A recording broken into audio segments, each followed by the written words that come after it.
Hello. Hopefully everyone can hear us. I'm here as usual with Mike, who's also doubling as Hello. our Hopefully guest everyone host. can hear us. I'm Hey, here as everybody. usual with Mike.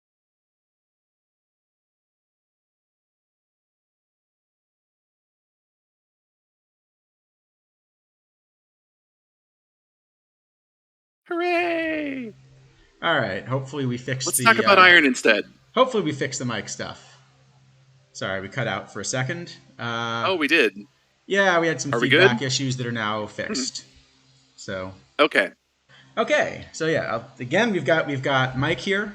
So Hi, everybody. I'm here to talk about iron instead of talking about Perfect League because I'd rather not.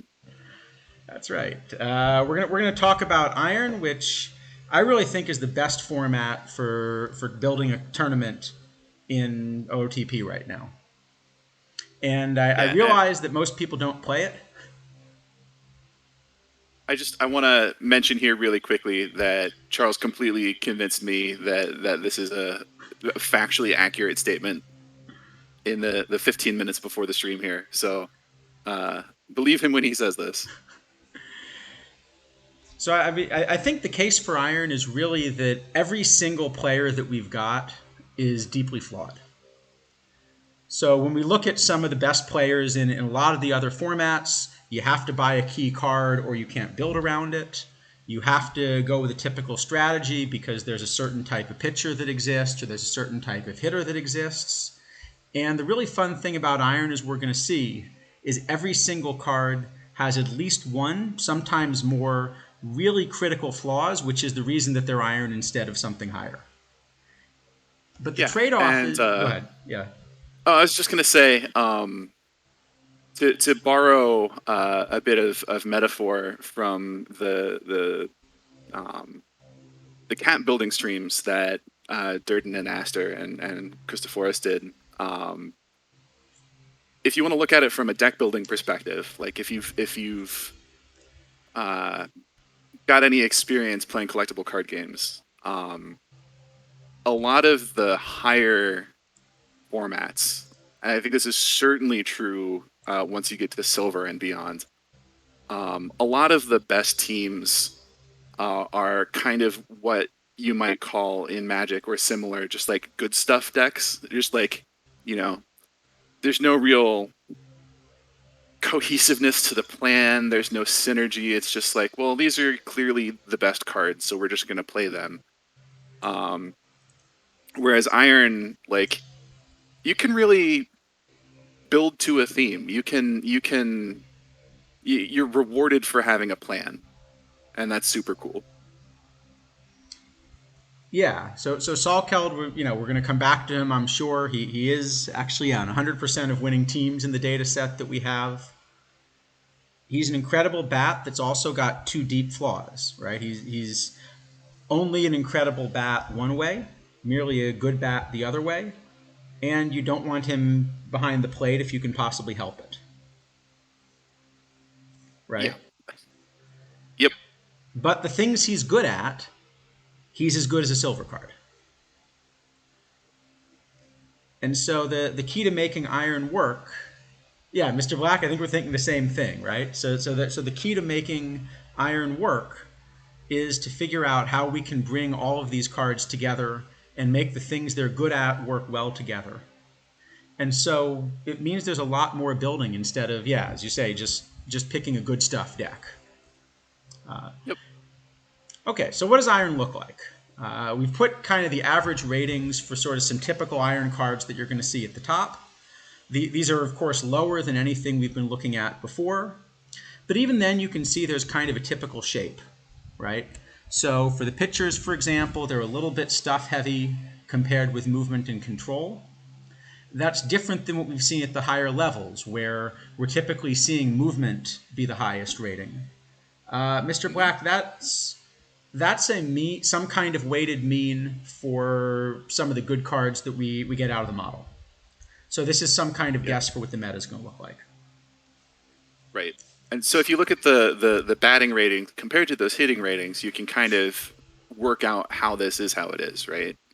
Like there are just far fewer big power and also enough contact to ever hit the ball bats in Iron than there are in higher formats. So you can kind of get away with playing lower movement, which makes stuff more interesting.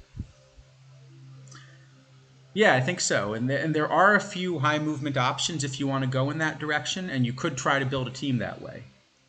But I think we've seen that those are cards that we talked about a little bit more when we were thinking about, say, the perfect draft last week, right? And who are the iron cards that won't get killed by diamond or perfect bats? Yep.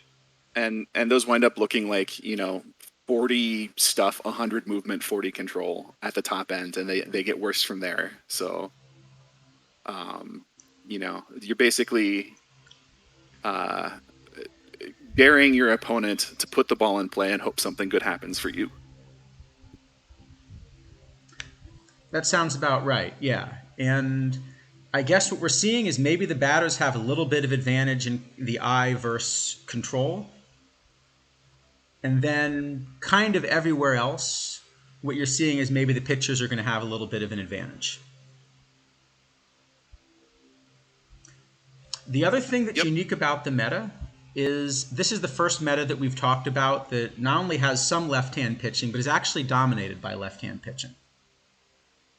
it's true. And if you look at the batter breakup, it's not because you're trying to attack left-handers in the format. It's just because the best pitchers happen to be left-handed. Yeah, I think that's a good point. And also, this is one of the funny places where it's possible the meta is going to change as additional cards get released. We know that over time, better iron cards are going to get released. And Oh yeah, yeah, if it turns out that the next set of iron cards has a lot more right-handed pitching, Salkeld may actually be better 2 or 3 months from now than he is today. possible. Yeah, like I fully expect Platinum Series 2 to kind of upend Iron again. I I guess think I agree. Yeah, given the way things seem to be going this year, it looks like the Platinum Series cards are sort of replacing in their way the low tier card dumps that we got last year. So we got a lot of, and particularly low iron, but also some higher iron platinum options. I would expect to get as many or more in the next dump. I think that's got to be just because they're more righties overall. Yeah, yeah, you would think so. I think what Mr. Black says there is probably pretty true as well. Kind of going back to what Charles said at the beginning of this, most of your cards in this format that you want to be playing are still going to have some pretty significant flaw, and so you'll see a lot more of the like, this is a pretty good bat as long as you don't need to get the ball out of the infield kind of players. Because at least they'll put the ball in play. Unlike maybe a Steve Valboni, who maybe slashes like 180, 250, 450 or something. Yeah, but I think you can definitely build a team around players like Balboni as well, especially if you Oh, can for find a sure, way to make it work together. for sure. No, absolutely. I've had Um, builds where I run Armis even in center with uh, that huge power and nothing else. also worth pointing out along those lines, if you look at the typical rating for a pitcher, and you look at Tannehill or Gary Lucas or Eddie Plank, they're all very control heavy, which is the least represented uh, pitching attribute in the kind of overall aggregate. So all kinds of different shapes play. It's just a matter of how you set your team up and how you use them. I think the other thing that's a little bit funny, at least looking at the numbers, this is by far the most left-handed pitching heavy meta that we've talked about, and probably the most Yes. left-handed heavy in the game right now. And yet there are actually fewer right-handed batters in Iron right now than in some of the other things we were talking about. Yep. Charles, would you say that Iron, probably of the formats we've looked at so far, the sliders will have the most effect? I think if you're trying to really think about how to put a team together with some kind of theme and some kind of focus, Yeah, I think that's that kind of maybe what I'm makes getting more at, sense. You know, right? Like, well, that and also because you're playing players with, in some cases, very deep flaws. Um, you want to prevent them, like you want to protect them from themselves as best as possible where you can. that makes a lot of sense. Yeah, yeah. I think when I'm building like a silver best of 7, I'm pretty much just taking the expensive tournament cards that I can get, and my job as manager is pretty much just like roll out the baseballs for practice. Yeah, that's about right. Like you may take a quick look at the format over the past few weeks, and carry an extra left-handed bat or an extra right-handed bullpen arm or whatever. But yeah, broadly speaking, that's absolutely how to go about it. Yeah, exactly, Obelix. Pretty much you take the expensive ones, you put them in the lineup, and you assume it's going to work because the cards are just better. And here, I think the other fun thing about Iron is that the more people start to get creative with their builds, the more you get a little bit of kind of a matchup or rock, paper, scissors type thing going. So that Yep. in particular, I do think there are teams that in general are better in Iron than others as far as builds. But if you want to win a long tournament, if you want to, say, win 8 rounds for the weekly, a lot of that's going to also come down to just happening to hit the teams that your build matches up better with. And that's also a unique thing in this format. Yeah, I mean it's not completely unique to the format, but I think it's definitely you feel the effect most strongly in this format.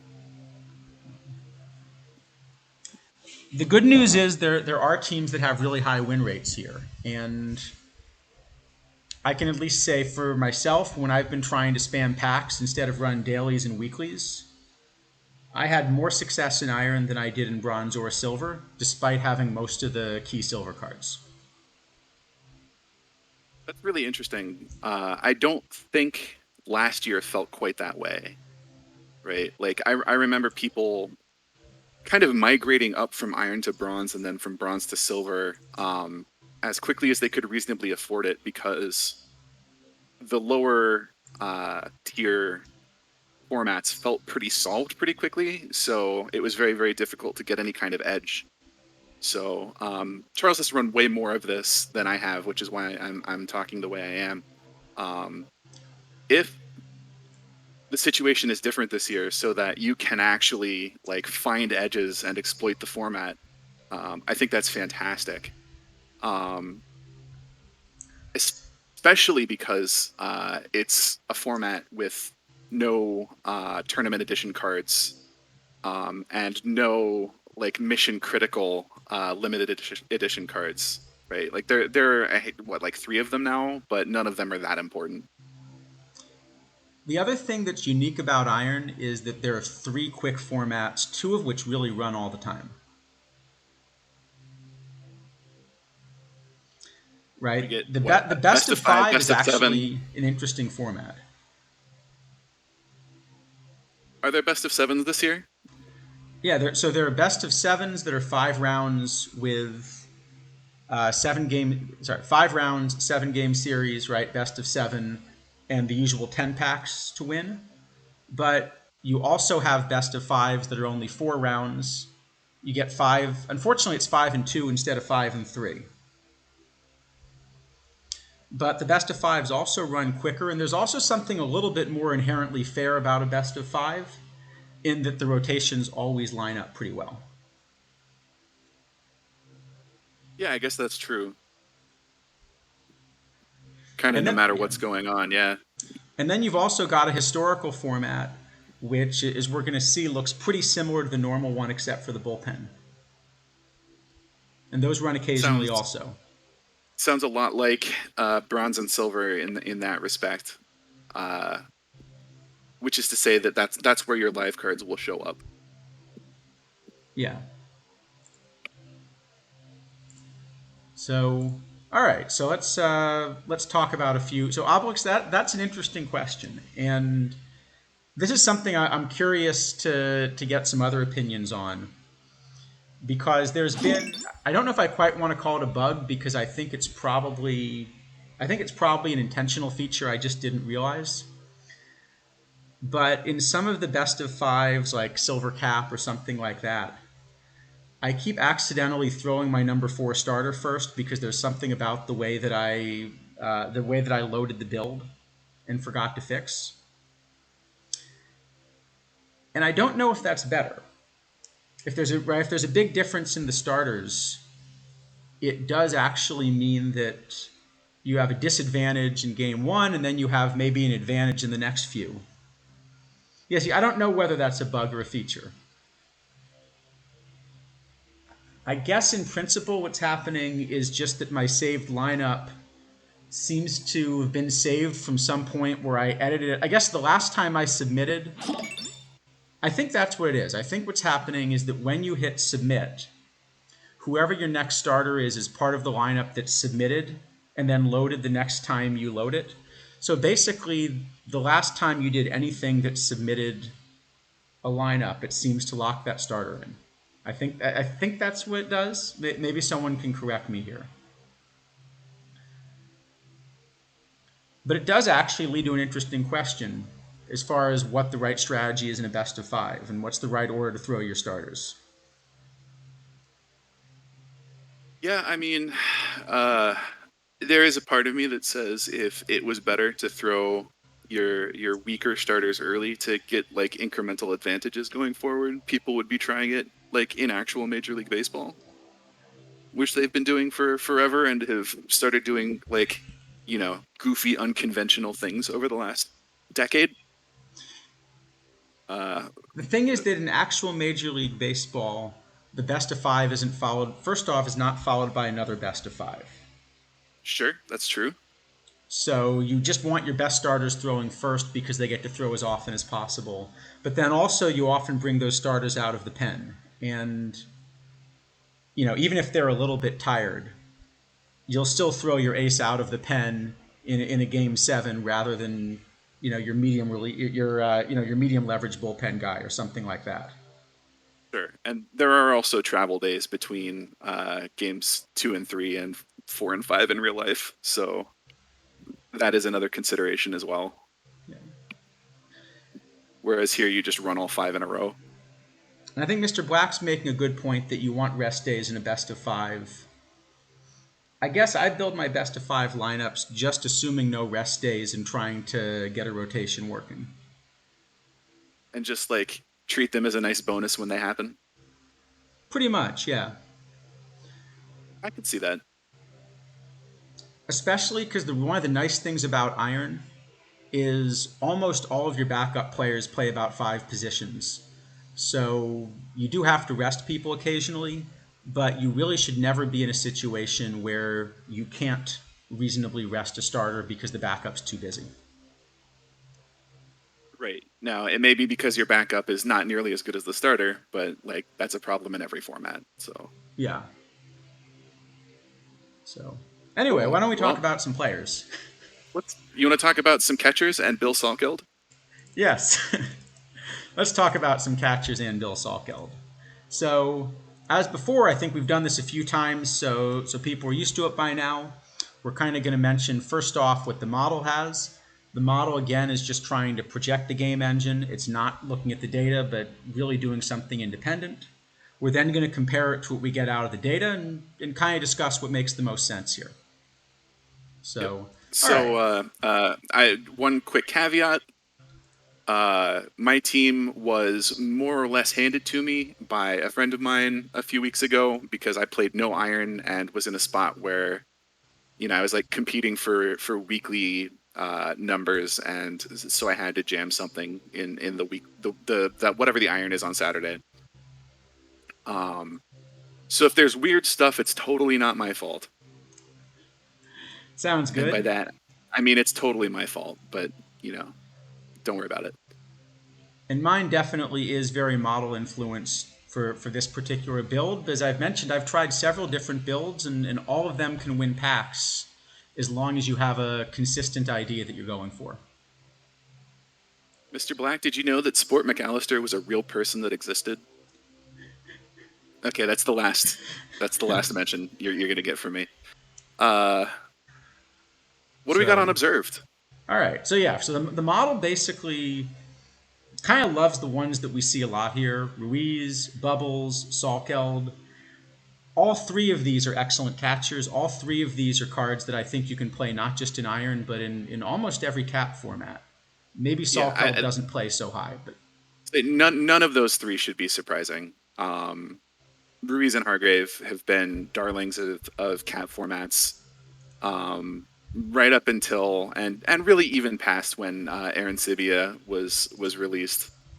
And you can play Salkeld as a DH in lower ceiling formats just fine. Like he'll hit gold pitching okay, which for a 40 or a 57 is kind of remarkable. yeah, both of those. Most of my cap builds, really up to open high cap, I think even I've played Bubbles and Ruiz as my pair of catchers. Yeah, there's no reason you can't do that. They both stand up just fine. So, all right, that's what the data say. The model, maybe not too surprisingly, agrees with the data in this case. Ruiz, Bubbles, Salkeld, they're all good. They're all catchers that you're going to be very happy with putting on your roster. I think Salkeld just really needs to be a DH. Yeah, I think that's well. Need is a strong word, but probably you should strongly prefer playing him at DH. I think that's about right. And there is, for what it's worth, there is a big gap in the model between those top two and Salkeld. And then there are a few others that we could discuss. The live Austin Barnes has now become interesting in the last re-rate for this. Garagiola is an option for lefty hitting catcher.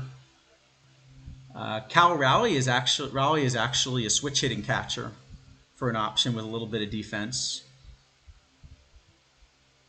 But there's really a pretty big gap between these top catchers and your next options, I'd say. I wonder if they'd let me play Tettleton in this format if I promised to hit him in the knees with a wrench first. You know what? But the problem is his eye alone, I think, might be enough. Yeah, that's true. Did you ever see that video on how Barry Bonds, if you just only Yep. only allowed his walks? The what is it? The Dorktown video? Yeah. Yeah. Yep. So Tettleton might be that good in Iron. That'd be a neat experiment if we could run that somehow. Anyway, before I derail everything, is this anything other than Salkeld and Ruiz coming up here? No, I mean I think yeah. So if you look at it as a platoon, again the model just says Salkeld and Ruiz. I still don't quite agree with that. Well, I'll come back to that in a second. Let's see. Observed data. Well, Bill Salkeld is on 100% of winning teams, so not too surprisingly, Probably he's the Bill winnerist, Salkeld yeah. is your biggest winner here. So we're not going to have a budget pick this time because essentially every Iron card that you want is affordable, right? Except like the two LEs, but yeah. And again, neither of them is important in this format.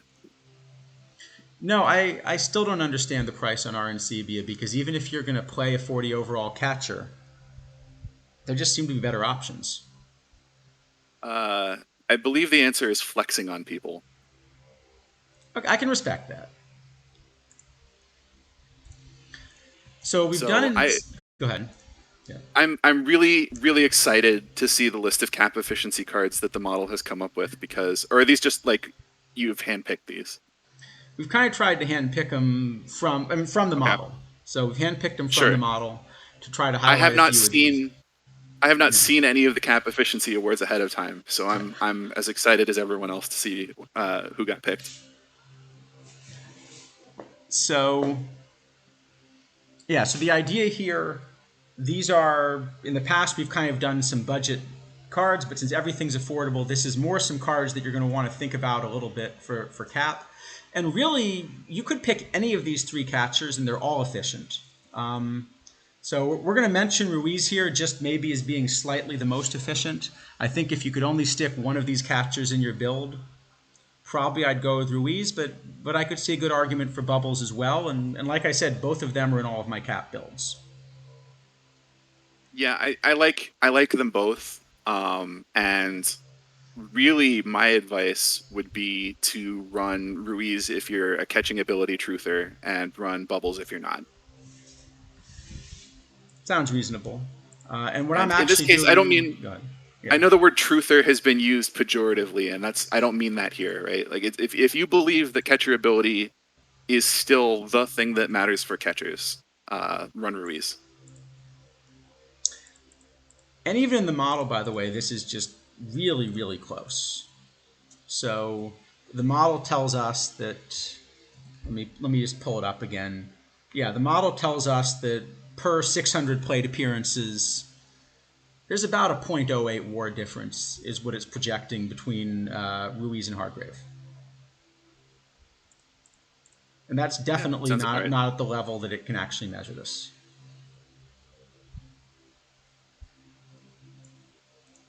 All right, so Right. what am I actually running right now? I'm just running both of them. So I'm technically running it as a platoon. I sort of understand that I'm facing mostly left-handed pitching, so I'm really going to run both of them each way. I think if you do run it as a platoon, Ruiz is marginally ahead of Bubbles versus left, and maybe at least comparatively, and then Bubbles is the one you'd want to run versus right, but it's really not much of a difference. Yep. And then what you And were, and you uh, uh, you do think Bill Salkeld is a catcher. so let's go back to 5 minutes ago when I gave a disclaimer, and no. So I've been thinking about how I want to justify this since I realized that was what was going to be shown to everybody, and I think the best justification here is that the pitching meta is so left-handed heavy. Running Salkeld as your catcher isn't going to hurt you that bad because he's not going to be catching that often, right? Like, Bubbles or Ruiz, if you prefer, whichever one, is going to do the bulk of your catching anyway. And Salkeld isn't so bad that he's going to kill you catching, like, a little under 1 out of 3 games. I could see that. I think Yeah. I think the additional argument there is that if you don't play him at catcher, you have a hard time playing other good left-handed bats against right-handed pitching. That's true. So if you have some other left-handed bats that really don't have a position, so KK, in this case, the WAR calculation we're doing, at least in the model, really strongly rates catcher ability because of all of the effects it has on your staff. Not everyone's going to have as strong of a rating there. So, as Mike was saying, if your model or your idea is that catcher ability is not as important, then you might prefer Bubbles over Ruiz.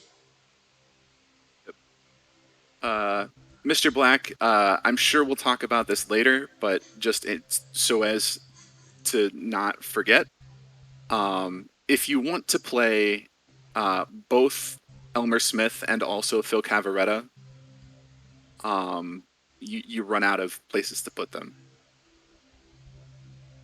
Here we're also playing Rusty Staub at first, so basically, like, there's a list of left-handed bats that are kind of like good, in air quotes. Like, again, you can build your team around whatever shapes you want and kind of make it work. But the bats that the person that built this team wanted to run would not fit VR without catching Salkeld.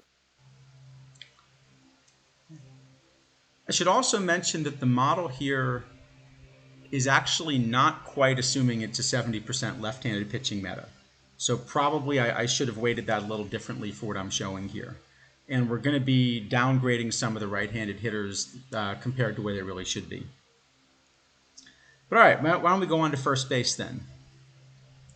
Yes. So, all right, so First first base. base again. I think there's a pretty well-established set of cards that we're going to be talking about, right? So in the model, we have That's true. Staub, we have Cavaretta, who, yes, he's 42 overall. I don't quite understand where that 42 overall is coming from. Yeah, is one of the what 4 or 5 low iron cards that just seem completely misrated that came out in platinum. I think so, yeah. And just to clarify here, Platinum 1 and presumably the rest of them also are considered special edition cards. So don't look at special edition there and think, oh, I can't get that. It's like you really can. They're still cheap. Or at least you still can until, was it August 11th? Yeah, something like that. So, and then the model puts Adam LaRoche in there, and I think that's an example of a card where the bat really isn't going to do nearly as well against a 70% lefty meta. Yep, that's probably true. So that's one where, I might have looked at something else. But okay. As for the data, so the data actually even put Cavaretta a little bit above Rusty. And then you've got Balboni in there, I think in particular because he's the right-handed power guy in a meta that we saw is so left-handed heavy, but also really light on movement. So that power plays up a lot more than it would higher up. Yep, Balboni was great in Iron last year. Balboni is great in Iron again this year. Balboni will always be great in Iron. I think it's just a really good shape for the meta right now. I think as soon as we see some right-handed pitching, I think I'd want to stop running Balboni. Well, certainly both ways, but if there's still like 50% or 55% left-handed pitching, you can absolutely justify bringing Steve along. And given the prevalence of left, like you see a lot of left-handed bats here, right? It can only swing so far toward right-handed pitching, unless we also get some more right-handed bats to kind of make that appealing. That makes sense. I like what Ironicus had to say. I really like what Ironicus had to say here. I prefer others, but he's objectively valuable. It's like, yep. I think that's right, and I think also kind of borrow again from your idea of some of these deck building tournaments. Mm-hmm. Iron is the one that would be most fun if they ever had a format where you had something like a sideboard. Oh, sure. Because a card like Balboni, there are situations in which he's incredibly valuable, and there are situations in which he has to be stapled to the bench. And if we were doing some kind of league type thing where between rounds you could update your roster, I would absolutely want Balboni on my reserve roster because I'd be playing him in a few rounds.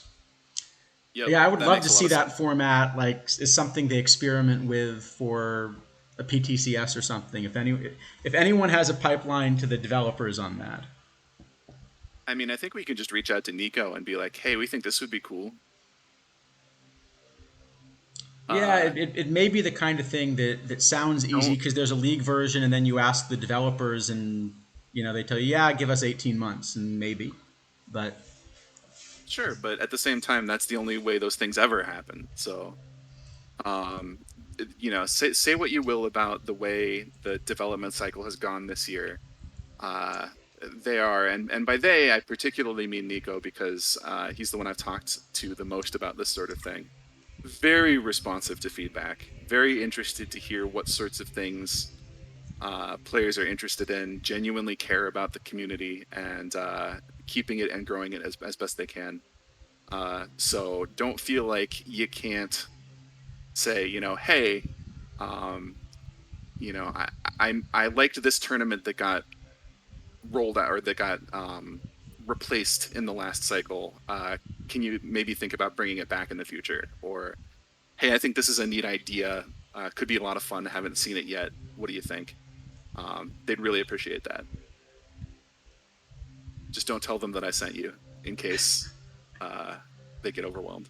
Yeah, I think one thing I'll definitely say for the developers is I think they've not been afraid to take some risks and try some really innovative things this year. I'm a huge fan of the ceiling floor camp tournaments. Yeah, I think they I think that's a great experimented like addition. once with that at the end last year, discovered that people liked it, and really tried to bring that in. High iron's another good one, but only because all the good iron cards are low iron. Yeah, high Uh, iron is funny because like half the cards we're talking about become ineligible. So, yeah. all All right. right, So what does Warbot have to all say right, about first base if here? you're gonna run a platoon, uh, this John Walkenfuss bat is an interesting one. Again, it's an interesting bat one way, right? Sure. But Se- when you realize 70, that seventy 72 I looks like percent, we should play. yeah, yeah, exactly. Since there's so much left-handed pitching here, um, you really never want to let him face a righty. Yeah, but you can do that. Absolutely. Yeah, that's one of the cards that until we started putting this together, I hadn't looked at much, and especially the things he does well. That huge eye just fits so well against what the lefties are doing right now, except for someone like Plank or Tannehill. Yep. Let's see. The card in the Or most Lucas winning for that matter. builds is Rusty. Not surprising. Cards just the attributes are distributed very nicely. I think so, yeah. So, as much as we wanted to highlight some cards, maybe people hadn't seen as much for the cap efficiency. I think there's really only one option you can talk about here because you can play Cavaretta in bronze in some builds. Sure. And the weird thing is, a lot of the cards that are at 42 overall or something, and they're playable, part of the cost of the card is they only play one position. But you can run Cavaretta at multiple positions as well. Apologies for not keeping up with chat. My chat broke. Let's see. Oh, I see. I seem to not be able to. There was some mention of Zeal at first base. I don't think I've seen Zeal at first base. I think Is it's he one of those eligible? things that it's one of those things you can do in the same way that you can play Silver Edgar Martinez at third base. Not advisable, but if you're going to do something like that, doing it with your backup first baseman is not the end of the world. I don't think I would ever have as my primary plan running Todd Zeal at first base VL. That's just too much exposure to nonsense for my comfort. I actually wonder because so much of first base defense really isn't sort of the trained defense, but is just height. I wonder if first base is the one kind of position where you can get away with it. Just find If some throw Randy Johnson out there at first base and hope for the best. Okay, someone who's tall and has a bat. Okay, that's fair. Throw Zach Greinke out there at first base and hope for the no. Just teasing. Yeah. Yeah, All right, who I you wonder run? then if it's doable. Because at any other position, you care so much about the position-specific training. So Silver Edgar at third, I think, would just be a disaster. But yeah, I wonder if you could just stick somebody tall at first base and hope they catch the ball. Give him a comically oversized glove. Hope for the best. Something like that, yeah. Only All it was in right, the export. so let's see. Yeah. I know some people have started including height in their tournament dumps just to get it from somewhere, which is obnoxious, but also, you know, you don't have too many options. Oh yeah, I've definitely been kind of desperate to get some of that data out of some of the card shop stuff. All right, so what are we actually running? Well, as much as we've talked about wanting to run right-handed bats, I'm going to admit I'm just running Rusty. You know, Same. the bat's better versus righties, but it's still a good enough bat versus lefties that I'm just running Rusty. Yeah, you can't platoon everywhere, and And Rusty's good. Rusty's good enough. And as Yep. for you, yeah, I hope this is the same. yep. Cool. All right. But I but Second I but base. I really do think you can get away with running a bunch of different options here. So as much as we've both ended up just saying, yeah, Rusty's your best option, go ahead and run him. So I do also have Cavaretta on my roster. It's just that because I Cavaretta is do as also a well. lefty, he's kind of the backup at several positions for me. Um, I, I don't know how to break this to you, Iraktis, but I keep all of my data in an Access database for reasons. It's not my preference, but it's the easiest thing was to work with at the time with the automation I was doing. Can we at least start calling it the ironically named Access? I mean, I figured that was implied. That's that's more, it's the long nickname, right? This is just too much. You must have a lot of data. For some formats, yes. I try and keep it relatively fresh. So I do time out some of the data, and also any tournament where live players are any kind of part of the metagame, I will start over after live updates. Yeah, and I guess when I was running a database, it was out of SQL. But now that it's kind of just model based, I'm really just parsing the card database and running it from there. So Oh man, I've tried believing in the heart of the cards, and the cards are jerks. Their heart's no good. there are definitely one or two cards that do have a negative clubhouse presence. Like every time I put Jake Arrieta in a build, the team just tanks for me. But Oh man. all right, second base. Second base. So let's see. We'll start with the model. So the model likes Jody Reed here. I think we're going to be talking about him again at short as well. I would expect us to, yeah. But you know, it's just a great right-handed bat. You can see he's got 78,000 plate appearances in here. Yup.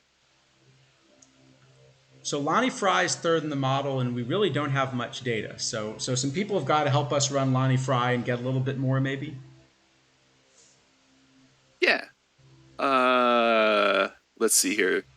Ludwig. Lonnie's actually a That is great now card. your responsibility. We'll see if that worked. Lonnie's a great card.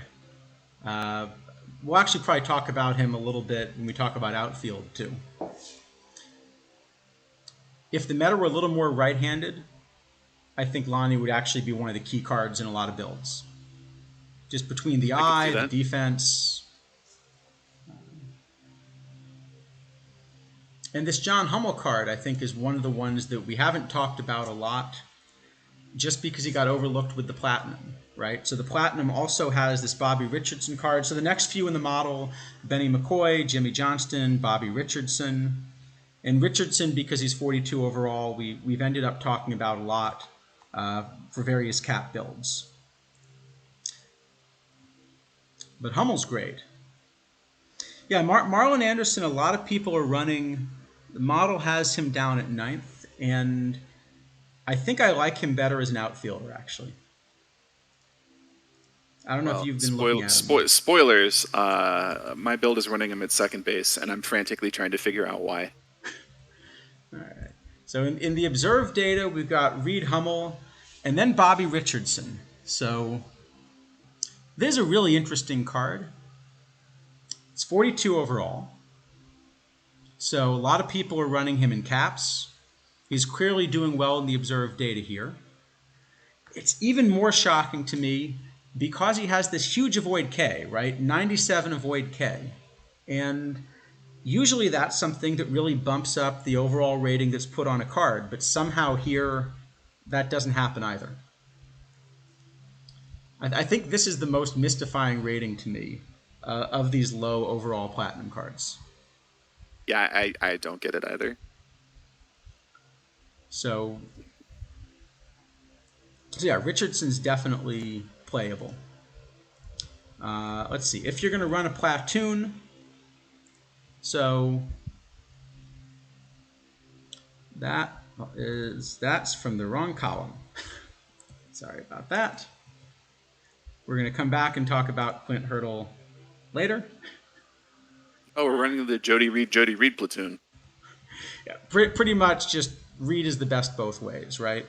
Reed's certainly the best versus lefties, but there just aren't quite enough bats the other way, not to run in both ways. I assume he's also the winnerist. Jody Reed is very much the winnerist. We can't quite tell if he's the winnerist at second or the winnerist at short, but he's definitely He is the a winner. winnerist. Yep. But only 98%. So there is at least one roster that's won in this data set without Jody Reed, but with Salkeld. I have to imagine. No, Reed's been there the whole time, right? Yeah, I think it's just someone not running. I got nothing. No, I think really the only reason that you might not run Reed at second is if you run him at short. And we can talk a little bit about which one you prefer. So for the budget option, right? You know, what's kind of your cap card? It's Bobby Richardson. I really don't think it's Bobby Richardson. And Ooh. the reason I don't think it's Bobby Richardson is this is exactly the kind of card which does really well in iron. So look at the things this card does well, right? The defense is okay. Only plays one position, but the defense is okay. But basically, it's contact because of this really high avoid K, but not a huge BABIP. No power, no eye, and some gap power. So kind of all of the value of the bat comes from having enough BABIP to get hits on balls in play and putting a lot of balls in play, right? All right. Who you got then? But when you run that, higher up in caps, is it Ron Easter? You just don't get enough value. Yeah. So I think the card that's the much better shape, and again a platinum card we haven't looked at. Yeah, I think Ron comes out better, just because the shape's better. The defense is better.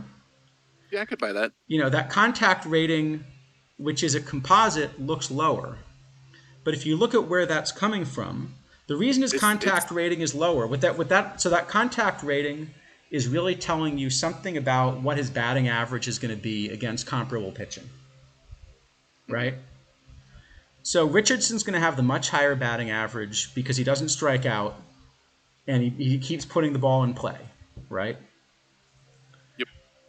Ron Oster, he strikes out quite a bit more, but his BABIP is actually higher. So once he puts the ball in play, he still gets some hits for it. That 53i is much better than 36 in terms of being able to play up a few levels. Yep. So defense is better. Yeah, okay. All right. Yeah, so I think that's actually the much better card if you're going to start in something like a low cap, where you've sold me. You know, you're going to have to face some of these really high rated pitchers. You know, in iron, I'd much rather Bobby Richardson. Yep, you sold me. And yeah, Mr. Black, I think that's a good point that he's listed as a switch hitter. He's maybe not quite a switch hitter. Although I guess there's still a little bit of an advantage. So remember that when you have a matchup advantage, it's both for the pitcher and the hitter. right? So He's a, even someone that only pretends to be a switch hitter, you still get the pitcher ratings for that side as well.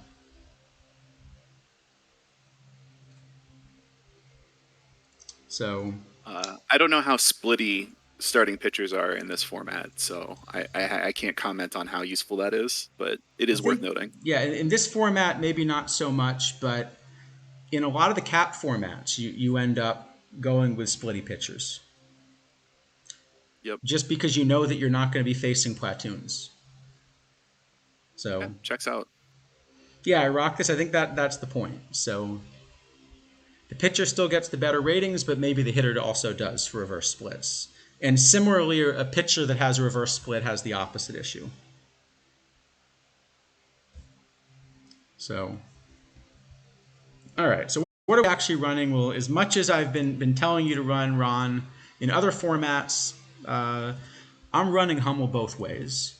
I'm also running Lonnie Fry as a multi-position guy, but Hummel's my starter both ways. And I think that's just that good.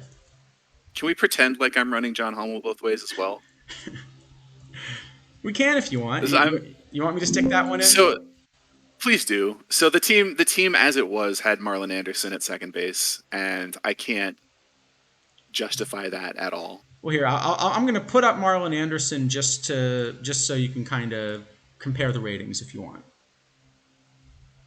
And you notice a lot more So people are running Marlon Anderson, right? He's got over 4 times the plate appearances in this data set. so I'll say right now that if I were rebuilding this team for a tournament in 8 minutes, I would either run Hummel at second and Jody Reed at short, or I would run Jody Reed at second and Bill Russell at short, and I haven't figured out which one I'd rather do. Yeah, I think I like both of those ideas. So yeah, the pitcher splittiness, as I understand it, the pitcher splittiness is not coming from data exactly, but it's coming from the pitch selection. So it does correlate really well with the pitches and arm slot and things like that. But I think that's because of the way those are generated. At least that's the understanding I've gotten from what I don't know, Mike, if you have a different view. I don't have any more information there. But it seems like what they do is they more start from the stats It's and they say this is how splitty the stats should be, and then given that, they kind of give it the pitch mix that fits that. And I think this is also why some of these dead ball players say don't have a fastball or something I like I, that. th- I think that's correct to a point. Some of the more modern pitchers they actually know the pitch mix, so it's a lot harder to just like give them Yeah. whatever.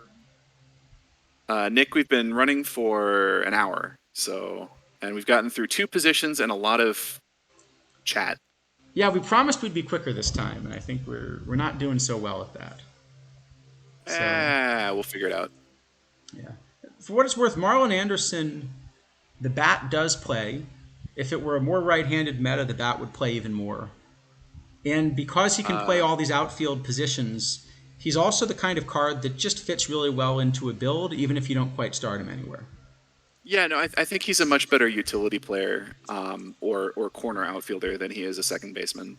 But I'll give you Hummel if you want him on the Give, build give me here. give me Reed. I'm gonna run Reed, and I'm gonna run Bill Russell at shortstop. All This is right. very important. All right. We'll give you Someone will care Reed. about this someday. We're doing it. Okay. All right. We'll give you Reed here. This is my own fault for not building my own team. Stop running Salk at catcher, you fools. All right. No. Sounds good. All right. Third base. Right. So third base. Well, you're not going to run Jody Reed for one thing. So we look at the model, and again, the model actually says a low iron's best here. So the model likes Todd Zeal best, and this is even before really properly realizing that the meta is dominated by left-handed pitching instead of right-handed pitching. Todd Zeal is the truth. Moving on. I don't even have Todd Zeal on this team. What is going on? I'm gonna have words with this guy.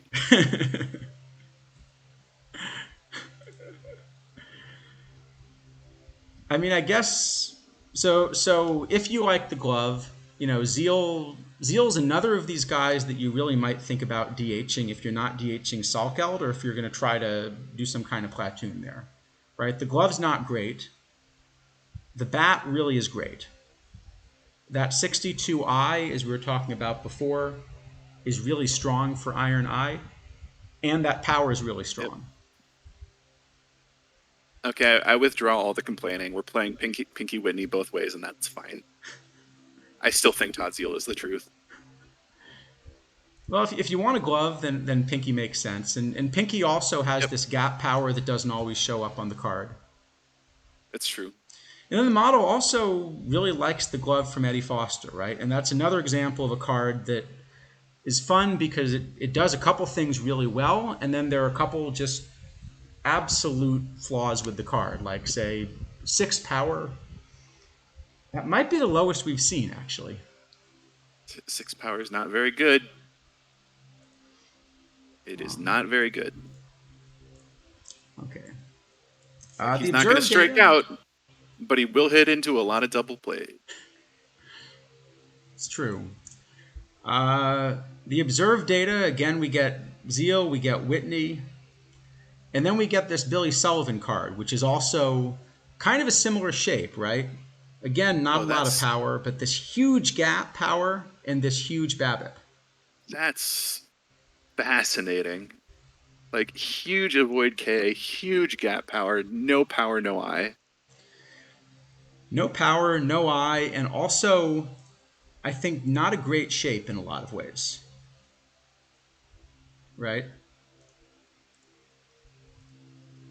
Yeah, at least not something you traditionally think of as a good shape, but I bet he hits a lot of doubles. I mean, I guess the eye in avoid K basically, he just really shrinks the strike zone and just sometimes gets it wrong, Yeah.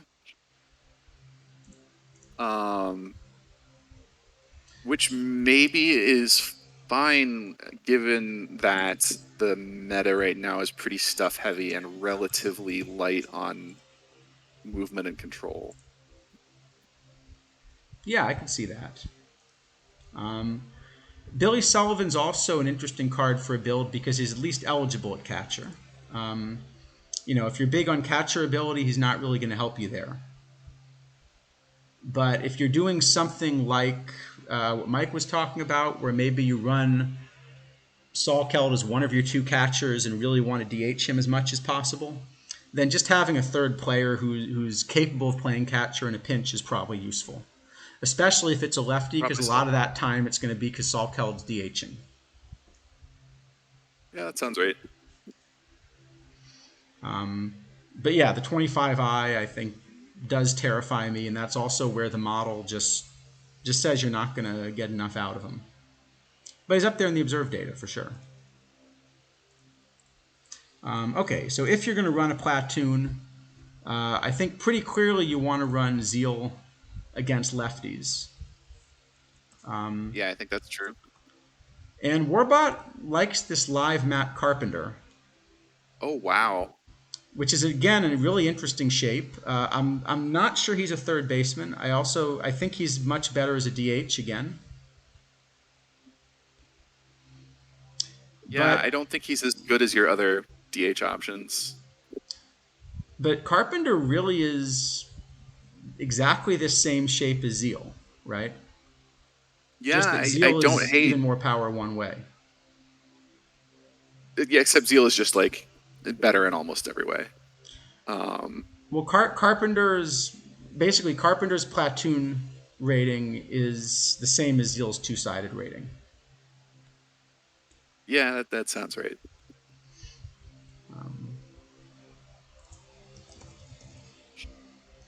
Except with Carpenter, there are a few other things, right? So one is he's a perfectly good first baseman, but he's also eligible to play second. He's not fully trained there, and I don't think he'd be very good there, in the same way that he's not very good at third. But again, if Sure. you're Yeah. thinking about just maybe you want Carpenter to be able to be a DH and then in a pinch back some things up, he can back up That three is infield positions. one of the more interesting things about uh, your lower tier live players is they will very often play 3, 4, 5, 6 positions, which can have value. Yeah. Special place in hell for Matt Carpenter. Um, I mean, I guess I'm a Sox fan, so I think anyone in a New York uniform, I'll give you that. But I think some others may disagree. Yeah, I'm just trying to think of what he did other than play for the Cardinals for forever. I guess it must be that. Um, the winnerist, is it Todd Zeal? The winnerist is in fact Todd Zeal. Nailed it. All right. So for a budget option for cap tournaments, I Is it actually also think the Todd answer Zeal? here also could easily be Todd Zeal. And in any cap format where there's going to be some left-handed pitching, Todd Zeal is Yeah, actually a pretty good option. The only real reason that Todd Zeal maybe doesn't fit in cap tournaments uh, is just because there are so many good third base options at say bronze, right? That sure. True. And like, Hojo at silver and Eddie Matthews in gold. And yeah, like third base is a completely stacked position all over the place. However, However, he's a really efficient card. So Zeal we can and certainly mention, but just to kind of highlight another option, this Kevin Padlo card is surprisingly good for a 40 overall and plays just in a lot of formats. yeah, that's not terrible. I mean, it is, but because it's a 40, but graded on a curve, that's not terrible. Yeah, I think compared with your different 40 overall hitting options, this is a card that I'm much less upset about sneaking into a build. So I just thought it made sense to highlight that a little bit as well. Sure. Yeah. I would. I play Zeal in a bunch of cap formats. I think bronze cap. I usually pay up for Chipper's bat. I'd say because Zeal also doesn't have a glove, so I, he's I kind like of yeah. I like playing Zeal as a relatively cheap platoon bat in formats like that, right? Like you have to carry 2 people that play every position. Yeah. Um, if it works out so that I can have a single position third baseman as a platoon guy, Todd Zeal's a great pick. See, I really don't like using any backups in cap formats that only play one position because you're spending points and then it makes it so hard to kind of fill things out. So I think if when I run Zeal in a cap, it's because I intend for him to be a starter usually. Sure, that's fair. And I mean, like, I will very typically prefer to run a guy like Desi Relaford, who plays all of the positions for 51 points, or Jeff Raboulet at 50, or right. Yeah. But like, if the cap is high enough and the ceiling is low enough, and it works out that is a thing that makes sense to do, you're kind of threading the needle. But Todd Zeal, good card. Absolutely. So what I'm doing, it says here I'm running Zeal both ways. I'm also running Relaford as a 2-position backup, which means he ends up starting over half the games between short and third. Yeah, I'm a big fan of doing that in formats like this as well. Um, Or doing that like even in perfect team with, I don't know, someone like Pop Lloyd, or who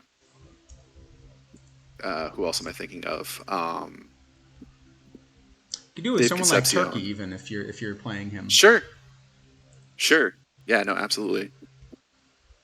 And then as you had So I think I mentioned, have you're actually running Pinky. Pinky Whitney here, and I have no problem with that. Right, that's just a choice, I Yeah, think. I think so. And one of the nice things about Pinky is that when right-handed pitching does exist, he doesn't drop off nearly as much as Todd Zeal does. Yep. And this is also one of the fun things: they're completely different shapes, right? So if you're running Zeal, And you probably also want to be running some similar kinds of cards. Whereas if you're running Pinky, similarly, you're kind of thinking about building a team where you're going to string hits together. Timbuktu, he just said that that's not like full-time VR, right? That's Yeah, he's listed there because it's easier yeah, to uh, have if you have someone playing regularly at multiple positions, the game behaves a lot better if you don't list them as a starter and you just have them back up. And sometimes back up like half time at one position and like 1 and 3 at another. yeah. Um, it just handles it a lot better that way. And I think the other thing is that overall, 70% of the pitchers are lefties, but that's Yeah. by innings. Over 70% of the starters are lefties in this format. So, unlike pretty much everything else we've talked about in OOTP so far, if you're going to give up one side of the platoon, right, the weak side of the platoon is actually versus righties in Iron right now. Yep. So that's the other So reason we're talking about cards like Zeal. it's like, also to be clear, my choice isn't I am recommending that you do this. My choice is this is what I am running at the moment. Yeah. And obviously, any pick there, you need to take the full context of the whole team into account in order for it to make sense. Sorry if Okay. that Yeah. sounded overly defensive. It's just, I don't know. I haven't yelled at chat in a while, so thanks for Yeah. giving me the opportunity. That's very kind of you. I don't think we have to be too defensive. I think one of the nice things about Iron is that you can run so many different kinds of builds and make them work. Sure. And yeah, I think Mr. Black, that's right. There are things that Pinky does really well that Zeal doesn't. And the defense, I know that's just kind of looking like 66 and 55, but where those 66 and 55 are coming from in terms of arm and so forth, I think there's a bigger difference between them as well. Yeah, I think, and this could just be my anecdotal observations here, but it feels to me like the turn double play stat is way too much of the value listed at third base, right? Like, it's Yeah. quite important in my experience at second base, and it's pretty important as a shortstop, and it's not especially important as a third base, but it still contributes about the same to the overall rating. Yeah, that sounds right. Right? And Like, how many 4-5-3 double plays do you have, or 6-5-3 double plays? It just doesn't happen. but Zeal's going to be really good at them when they do. That's true. All right. Well, speaking of somewhere that the double plays do matter, let's go back and talk about Jody Reed some more. Yes.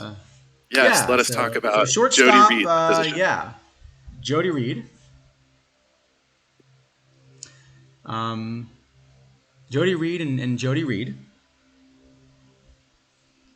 Relaford's nice because he's a switch hitter.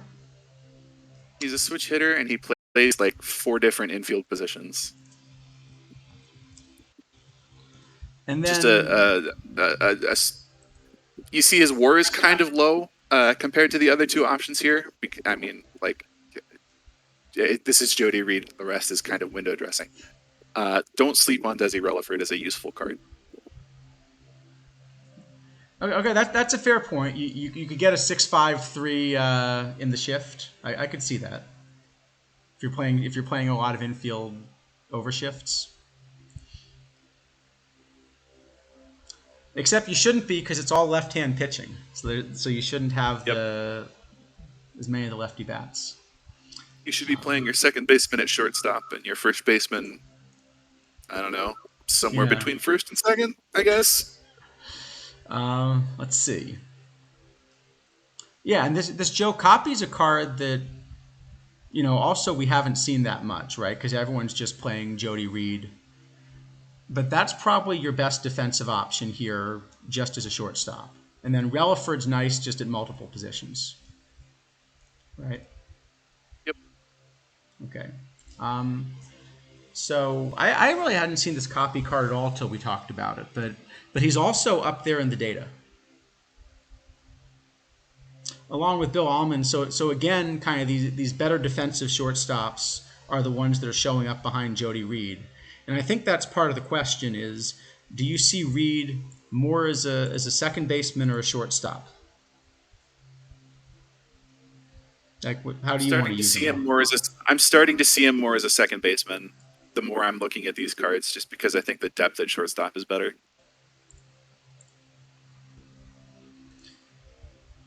So that was my instinct for a while as well. And then because of Hummel and because it's such a left-handed meta, I'm now starting to run Reed. I'm now starting to run Reed at short again. Oh, right. So what does Warbot say, by the way? Well, Warbot, just like at second base, says, Jody Reed for president. Jody Reed in every format. If you can play several copies of him on the roster, go for it, right?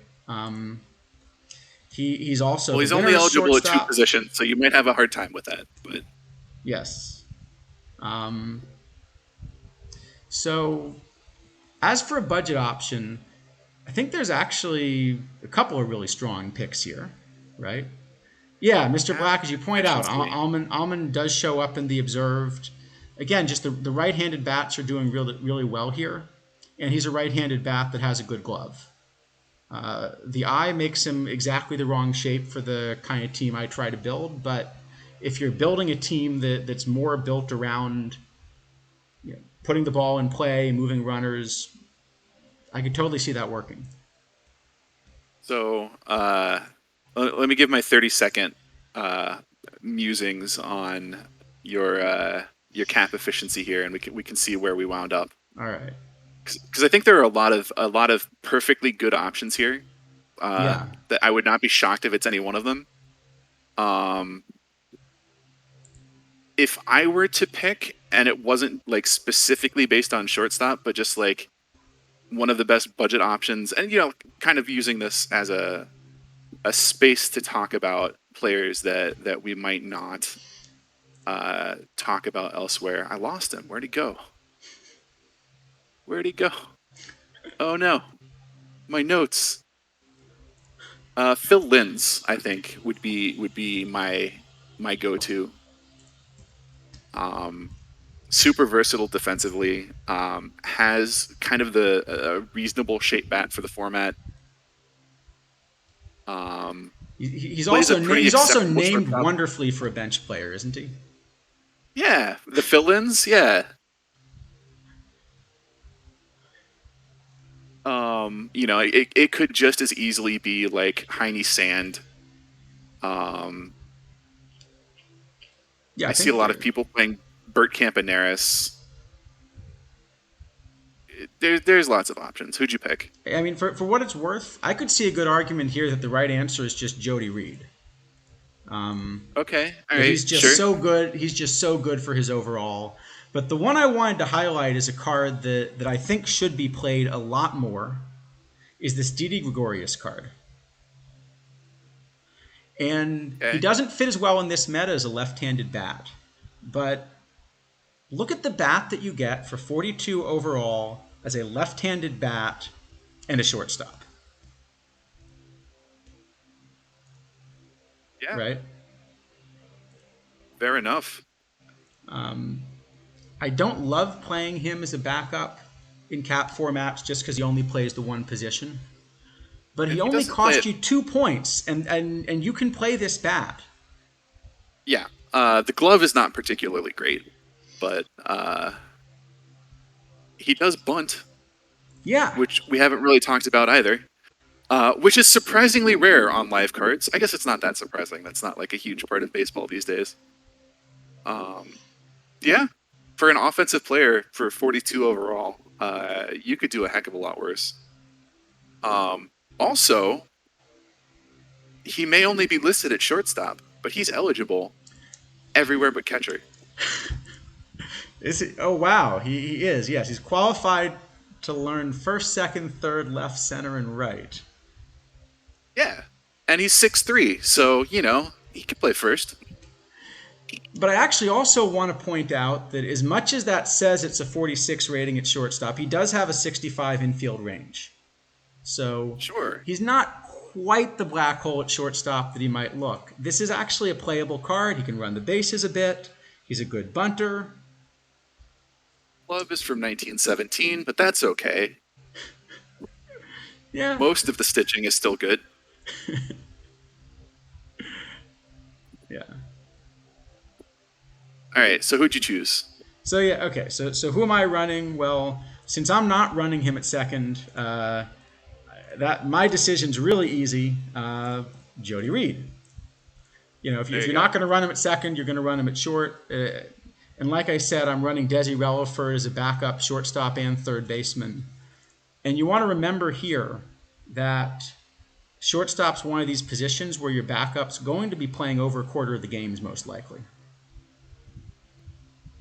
So you do have to pay attention to the backup here. I really like Desi as a two-position backup and switch hitter. He's just a really useful card. And then you're running Reed at second, you said, right? Yeah. So now I'm running Bill Miller. Or Bill Miller? So you want to bring up Bill Russell here, and actually go for a glove. Yeah. And it's the bat isn't embarrassing. It's not like great, but it's got the right shape for the format. And by the right shape, I mean a right shape. Although we can see not overly.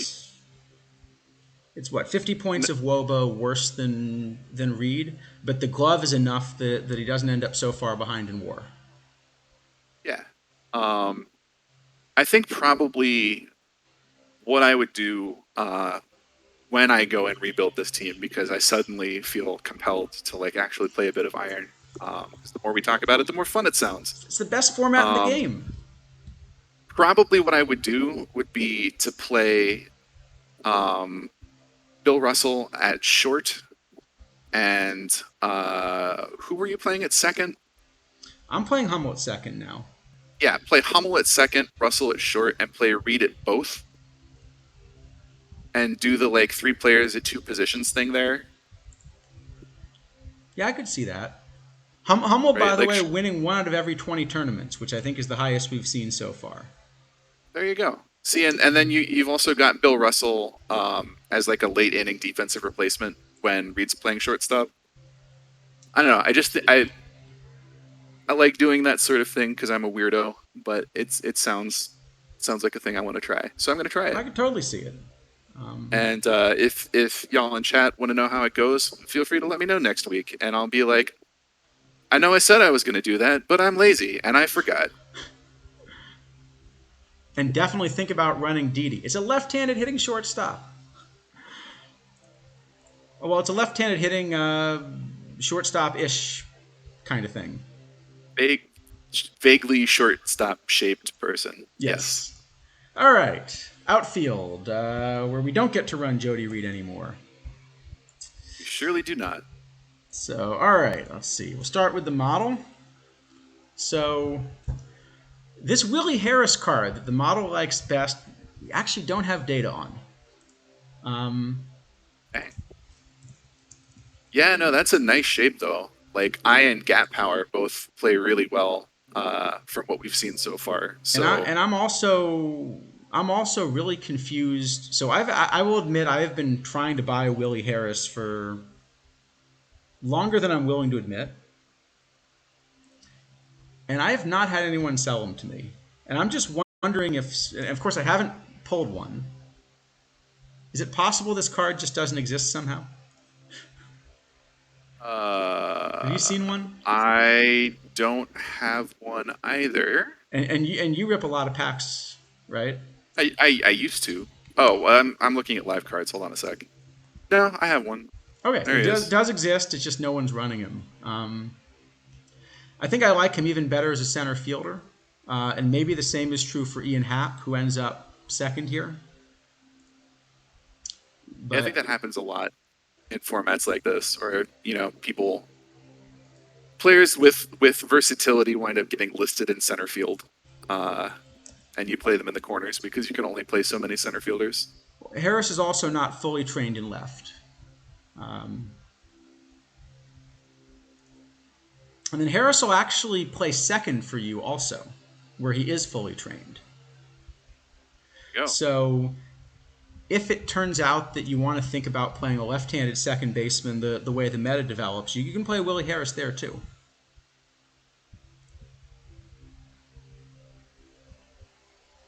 Um, so Willie Harris is not in the observed data at all. So the observed data, we get Father Gill at the top, and then we get this Ricky Henderson card. That here you go. There is a card with even less. We only got 5 power for Ricky. And Marlon Anderson's up there as well. This seems to be a better spot for him, right? Yeah, as was discussed earlier. Yeah. Yeah. So that is a really low BABIP for Willie Harris. He's good at the things he's good at, and that's it. And I think that's the point with all of these iron cards, is all of them have at least one serious flaw. Yes. So Uh, yeah, Henderson we're I not seeing a lot, but I think that 17.6 is the most we've seen so far. yeah, I rock this. I think that's definitely one of those issues where it's correlated. It may not be caused, right? Um, People that are really into the format are the people that are likely to have a Ricky Henderson and play him. So Now, it, having it could said just that, be that I'm looking at him, and the current last 10 on Ricky is 45K. Uh, that so happens with like any vaguely playable limited edition card. A couple weeks after they've all been pulled, they just leave circulation. So you have to start uh, offering increasingly ludicrous sums of points. I mean, look at Randy Wolf. That guy's going for 250K. Is that card worth that? On no planet. I'm trying to think whether I would rather pay 45K for Ricky or 17K for Arancibia. Because I guess Ricky at least is vaguely playable, right? I feel personally attacked. Do you own Uh, an Arancibia? I do. I do. I got him for, I want to say like exactly 10K right at the beginning because it wasn't clear at the time whether or not it was going to be worth the effort. Uh, but I know darn well that if I can buy a limited edition card on day one, I'll at least be able to sell it at a profit in a few weeks. So I guess that's fair. Um, I still have him. I'm not like, it's not the jewel of my collection or anything. have you actually ended up running him in any builds? Uh, yes. Um, Interesting. uh, yeah. So, I'm trying to think like where in particular. I think until recently my catcher platoon in the OOTP era tournament was Carlos Ruiz. No, it's not the era. It's the Whatever the Is that modern, is it is it yeah, is that the Heinies that's yeah, modern era? Heine that's modern but a cap. Yeah, I was running Carlos Ruiz and Aaron Sibia as my catcher platoon. I see. I just think even if you're going to look at 40 overall catchers, some of the live ones are better. But Yeah, but they're not as cool. that is true. Um, And maybe that's the answer Also, with Ricky also, right? I mean, Ricky well, is so cool. I just don't think he's 45K cool or even like 4.5K cool. he's not, and I should probably sell my copy, but I'm not gonna because Ricky called me up and let me know that Ricky wanted to play baseball. I could see that. Let's see. Okay, so if you're going to He's run been a known to do it in the past. platoon, or go ahead. All right. I So just say he's yeah, been known to do it in the past. So that is true. Worked in San Diego.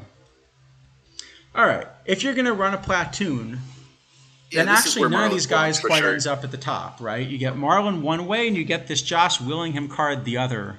With look at that, 79 power, 92 Dear I. me, it's Hyper Zeal.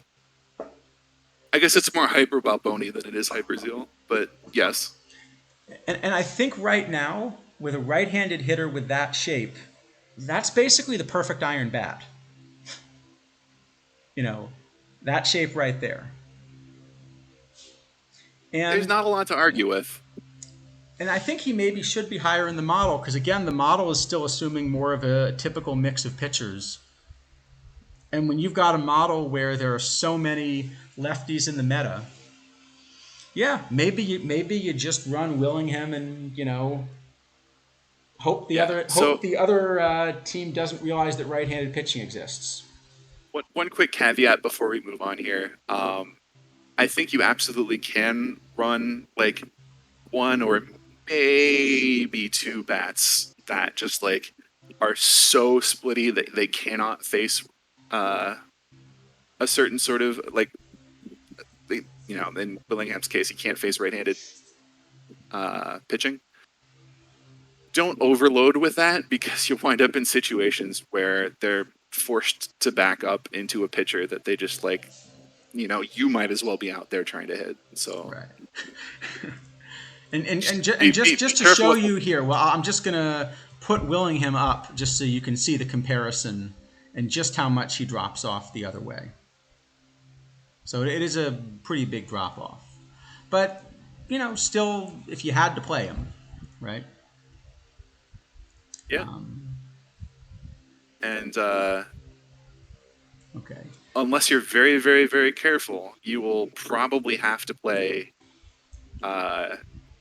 players against their weak side at least very occasionally.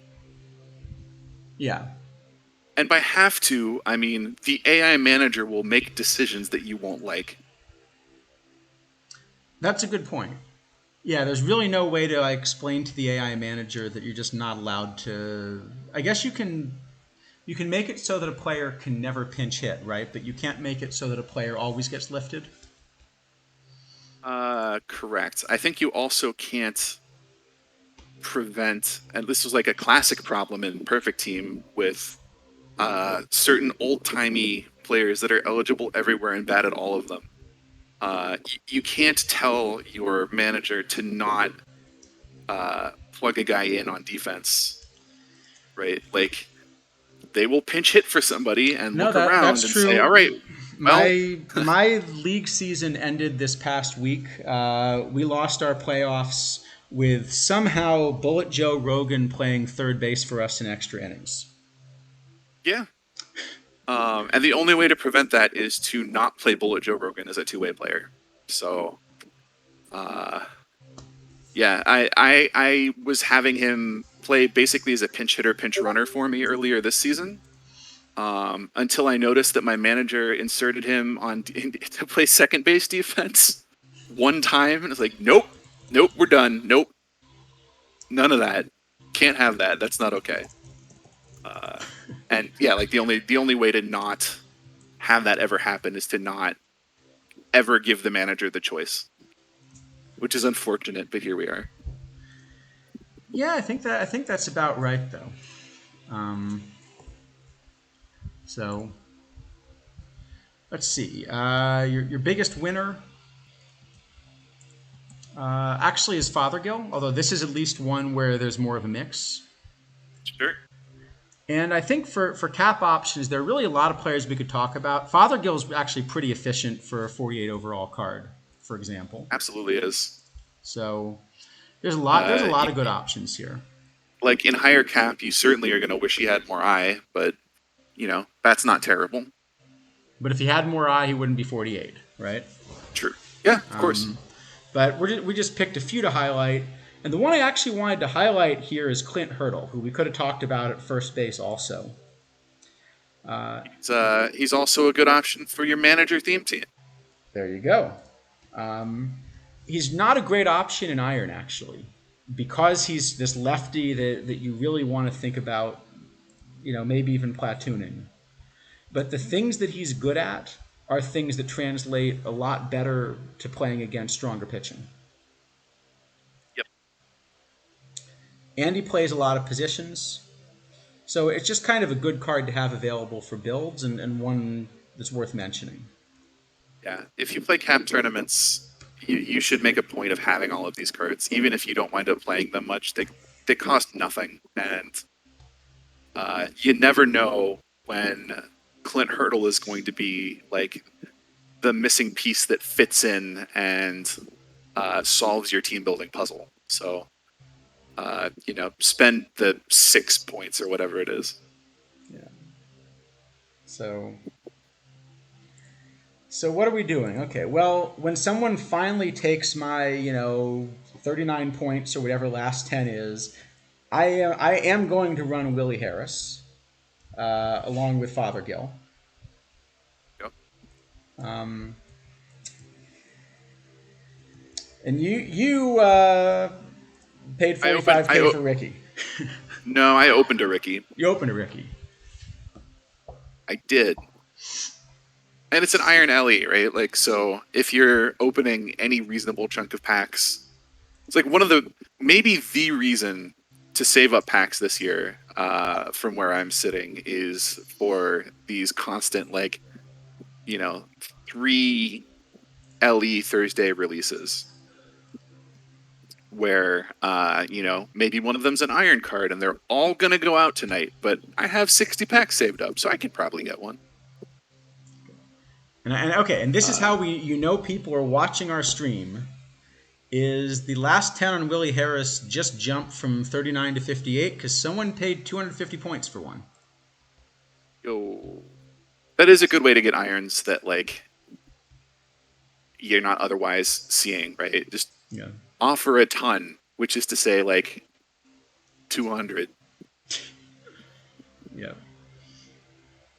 All right. Well, I'll eventually get my Willie Harris, I think. And I should probably go ahead and sell my Ricky Henderson. I didn't realize he was that expensive. But definitely, I hope if we do this in a few weeks, we're going to see some more data on Willie, because this really should be a strong card. All right. And as for center field, well, you could run Willie in center also, I think, if you wanted to, right? Center field is a fun position to talk about. But here we've got this Chick Stall card. Yep. That's just, again, this could also be an efficient cap card, right? It's just great for the overall. Again, sort of an interesting shape, but one a lot more people are running. And again, a left-handed bat. So the model likes all these lefties, but I don't think that's going to show up in the data because it's such a left-handed meta. So let's see. So the data, the data now have a few righties up there for exactly this reason.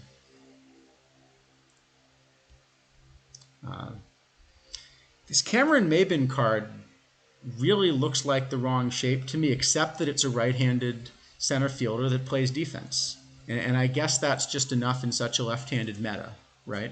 Yep. I mean, that card and the Craig Gentry are not that different, right? Very similar batting profile, strong defense, right-handed. I think one substantial difference is Gentry's a decent base runner, but Maben is excellent. He's 84 speed, 92 stealing, 87 base running, 72 bunt for hit. It's probably likely that's why he's number 1. Craig Gentry's number 3. Gentry will play left, though. where Can Mabin be relevant. is only. I guess Mabin technically can learn left and right, but is just a center fielder. Gotcha. So squarely in the you can play them there, but that doesn't mean you should category. So what was this? 20, 22,000. Oh, I see. Bidding on your Ricky. Apparently, that's what's happening.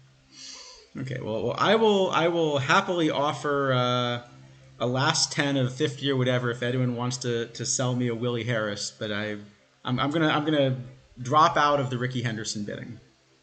Understandable. So This okay, better be Chris Chickstall VR. I don't know who's VL. Is it also VR is Chickstall? Is it definitely going to everything be Chick Chickstall? Stall. Yeah, VR's got to be Chick Stall. And this Willie Tasby's a card that I've liked for a while. I That guess we does look hadn't like really a talked card about that you him. would like. It is. It's exactly the shape I'd like. So overall, this Willie Tasby doesn't even end up.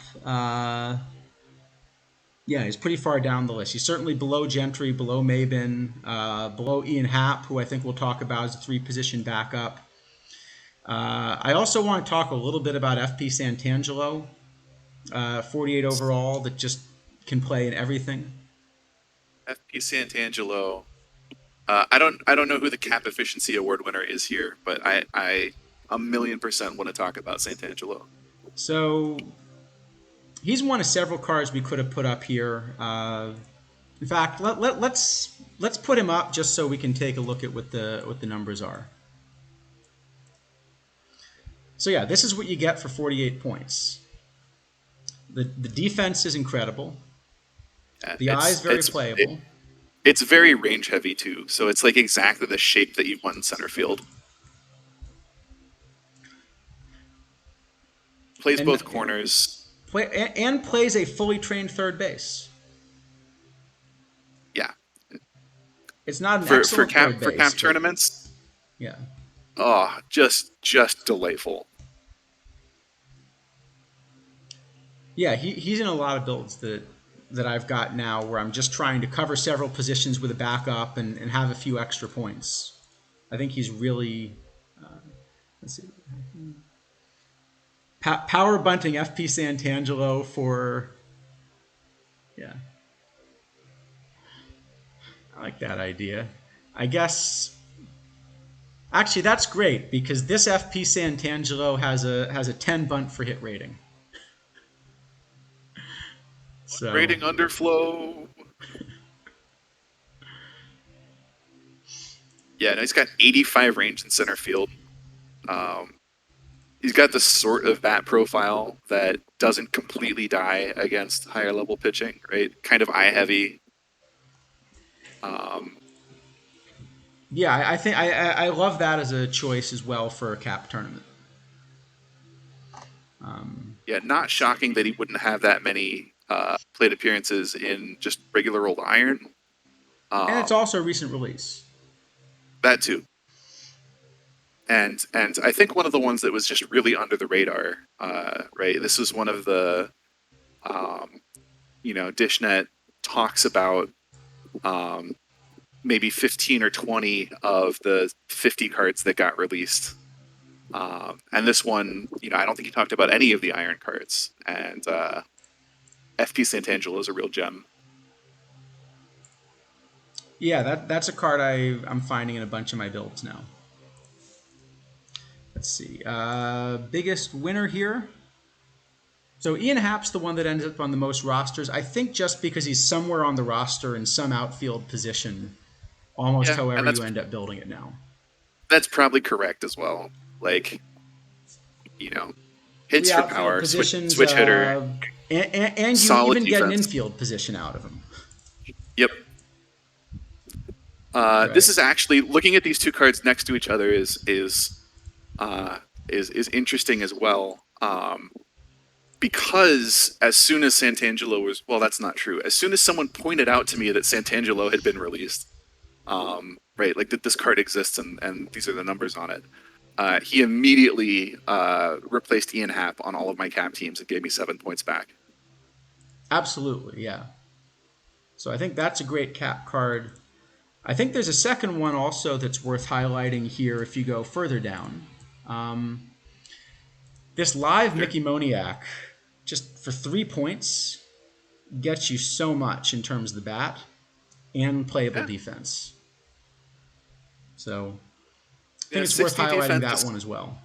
is 60's kind of for me the cutoff for your end of the bench defense guys in the positions where defense like really matters. So yeah, no, I would absolutely consider Moniak on some cap teams. And he's also 74 range, plays all 3 outfield positions, although he's only fully trained in center. So kind of pretty similar. The bat's not as good as FP, but you're saving 5 points and you're getting a lefty. I mean, FP's a switch hitter, right? So I thought he was. Let me find the rating. Let me just pull up the ratings on him again.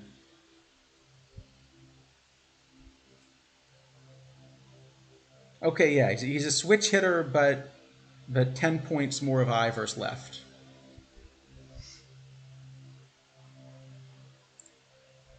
Okay, so what are we actually running? I'm actually running Stahl both ways. I don't like him as much versus lefties. And the more this is a lefty-heavy meta, the more I think I'm going to start to swap this out. Of course, I love him versus righties. And you're doing the smarter thing, I guess.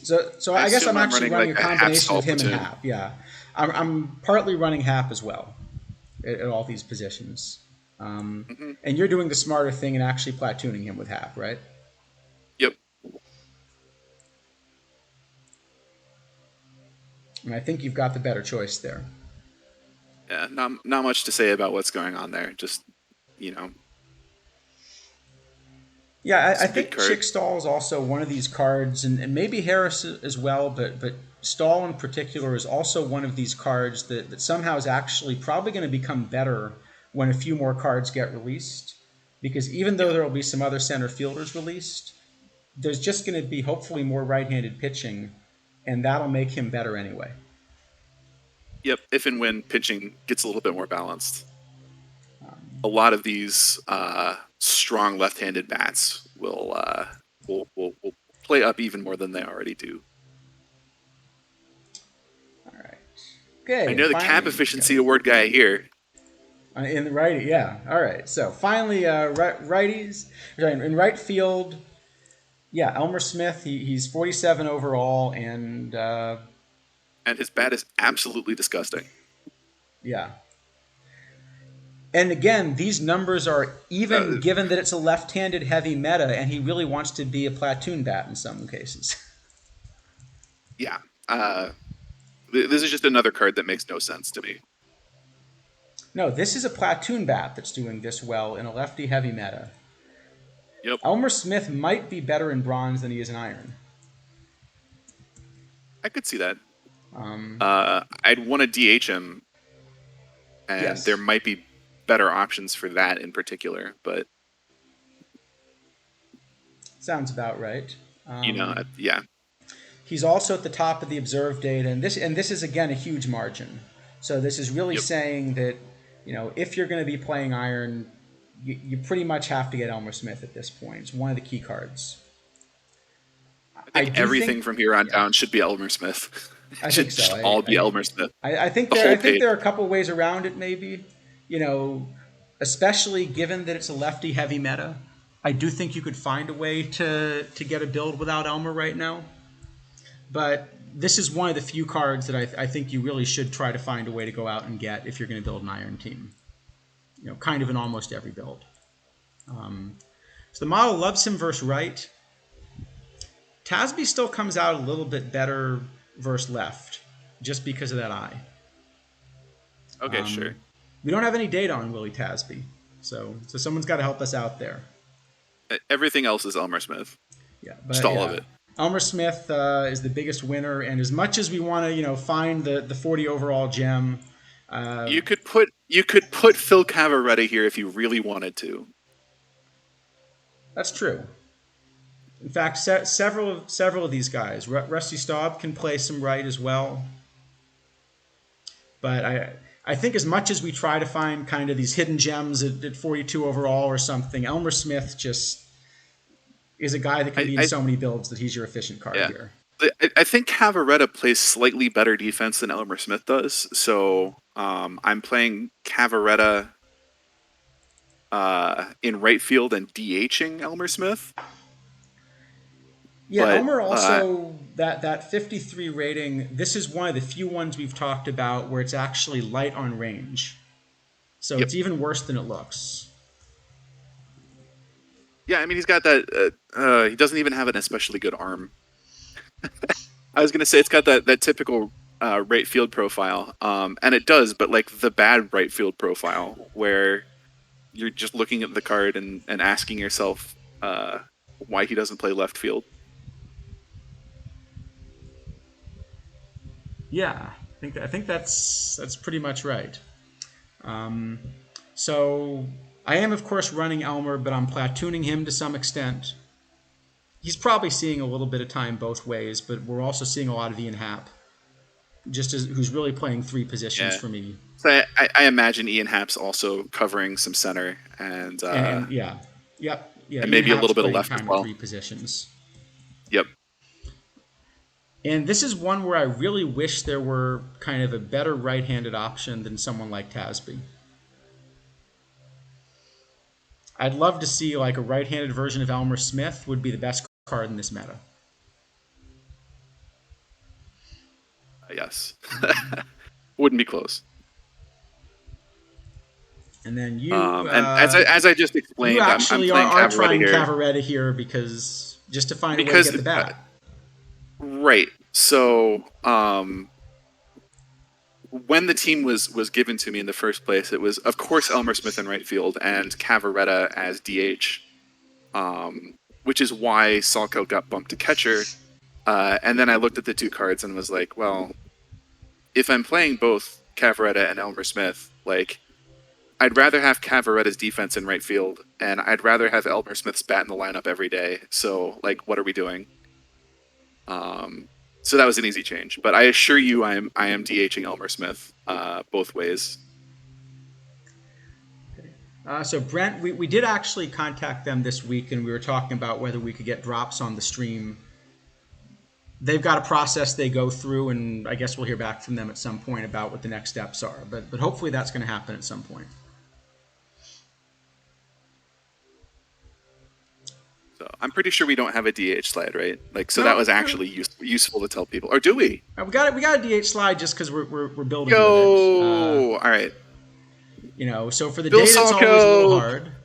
hard. So for the model, again, we just tried to pick some players that you weren't going to start at other positions, and yeah, pretty much Salkeld's your top option. This also is another good point to mention Matt Carpenter again, that, if you're happy to live with that Avoid K, this is a really interesting bat, right? But you can compare it to Salkeld across the board, and yeah, Salkeld. In the data, maybe not too surprisingly, again, Salkeld. Elmer Smith is seeing some time at DH. Todd Zeal, kind of the cards you'd expect, right? Yep. Yeah, DH is always a little simpler to talk about because most of the players you want to play elsewhere but can't wind up here. And then just kind of for Warbot here, Salkeld's going to make a lot of sense, but just to highlight a couple of bats that maybe we didn't talk about as much before but are really interesting as platoon bats. And they both kind of have this same shape where it's just huge power, huge eye, and punt everything else, right? We talked about Willingham before, and John Milner's a card that I've also had in a lot of cap builds. Just kind of as like a first base, left field. Admittedly, that I had him before Cavaretta came out, but there are still a few formats where I look at him. I don't know if you've got any other, kind of pet cards that end up in a lot of your builds For like cat builds, or something. Yeah. I think I've kind of touched on all of them, right? Like, um, FP Santangelo is probably my favorite iron card in the game, which is not to say that I think he's the best iron card in the game. He just does a lot of things that I really want out of a card like that, in a way I didn't have access to before. Um, I like both the 51 Desi Relaford and the 50 Jeff Reboulet quite a bit. They're very similar, but they're both kind of like full utility infielders. And kind of like the theme here across these cards that they're all cards that make roster construction easier, right? Like none of them are going to be your first pick for any given position on any one side, but they fill a lot of gaps, and good glue guys are, at least in my experience, really important to making deep runs with cap teams. Um, those are the big ones. Phil Cavaretta, obviously, plays good defense. Well, good. Plays passable defense and is an excellent bat at both first base and right field. Um, Ron, is it Oster or Easter? I don't know. Easter? Oster That is how guy. I've seen it. Yeah. Um, is another good one. Um, there's one more that I can't remember, but I'm gonna look up real quick. There's a lot of really interesting. And in this case, I'm not using interesting as like code for overpowered, right? Um, genuinely interesting bats that came with the platinum drop. Yeah, the other one that ends up in a lot of my builds and in my iron build, I haven't mentioned him yet because he's just backing up a lot of positions, but for me is Lonnie Fry. Yep, he's great. We talked about Bob Fothergill a little bit. He's very good. Did we look at Eisenreich yet? I don't think We didn't so. really talk about him. Let me see where he shows up. He's probably most likely to show up in left, I guess. Let me see where he shows up, at least in the model. Oh yeah, I try to play Ricky Henderson in every tournament I can. Um, not really, but he is actually there's no planet on which he's worth 45K. However, having said that, if you happen to have one, there are definitely a couple cap tournaments where having a guy that plays acceptable defense in left field and center field. Yes, he does play center as well, um, and is also an excellent pinch runner off the bench. Has a lot of value. Yeah, I've heard he can I run a think little bit. just a touch. I think those tend to be more of the era tournaments where like power plays down. Let's see. Okay, We so talked about Rusty Eisenreich, Slob. the model really doesn't like. He ends up somewhere around 25th or so in left. And I think the reason is because this 28I is just exactly the kind of thing that he just doesn't get on base. Yeah.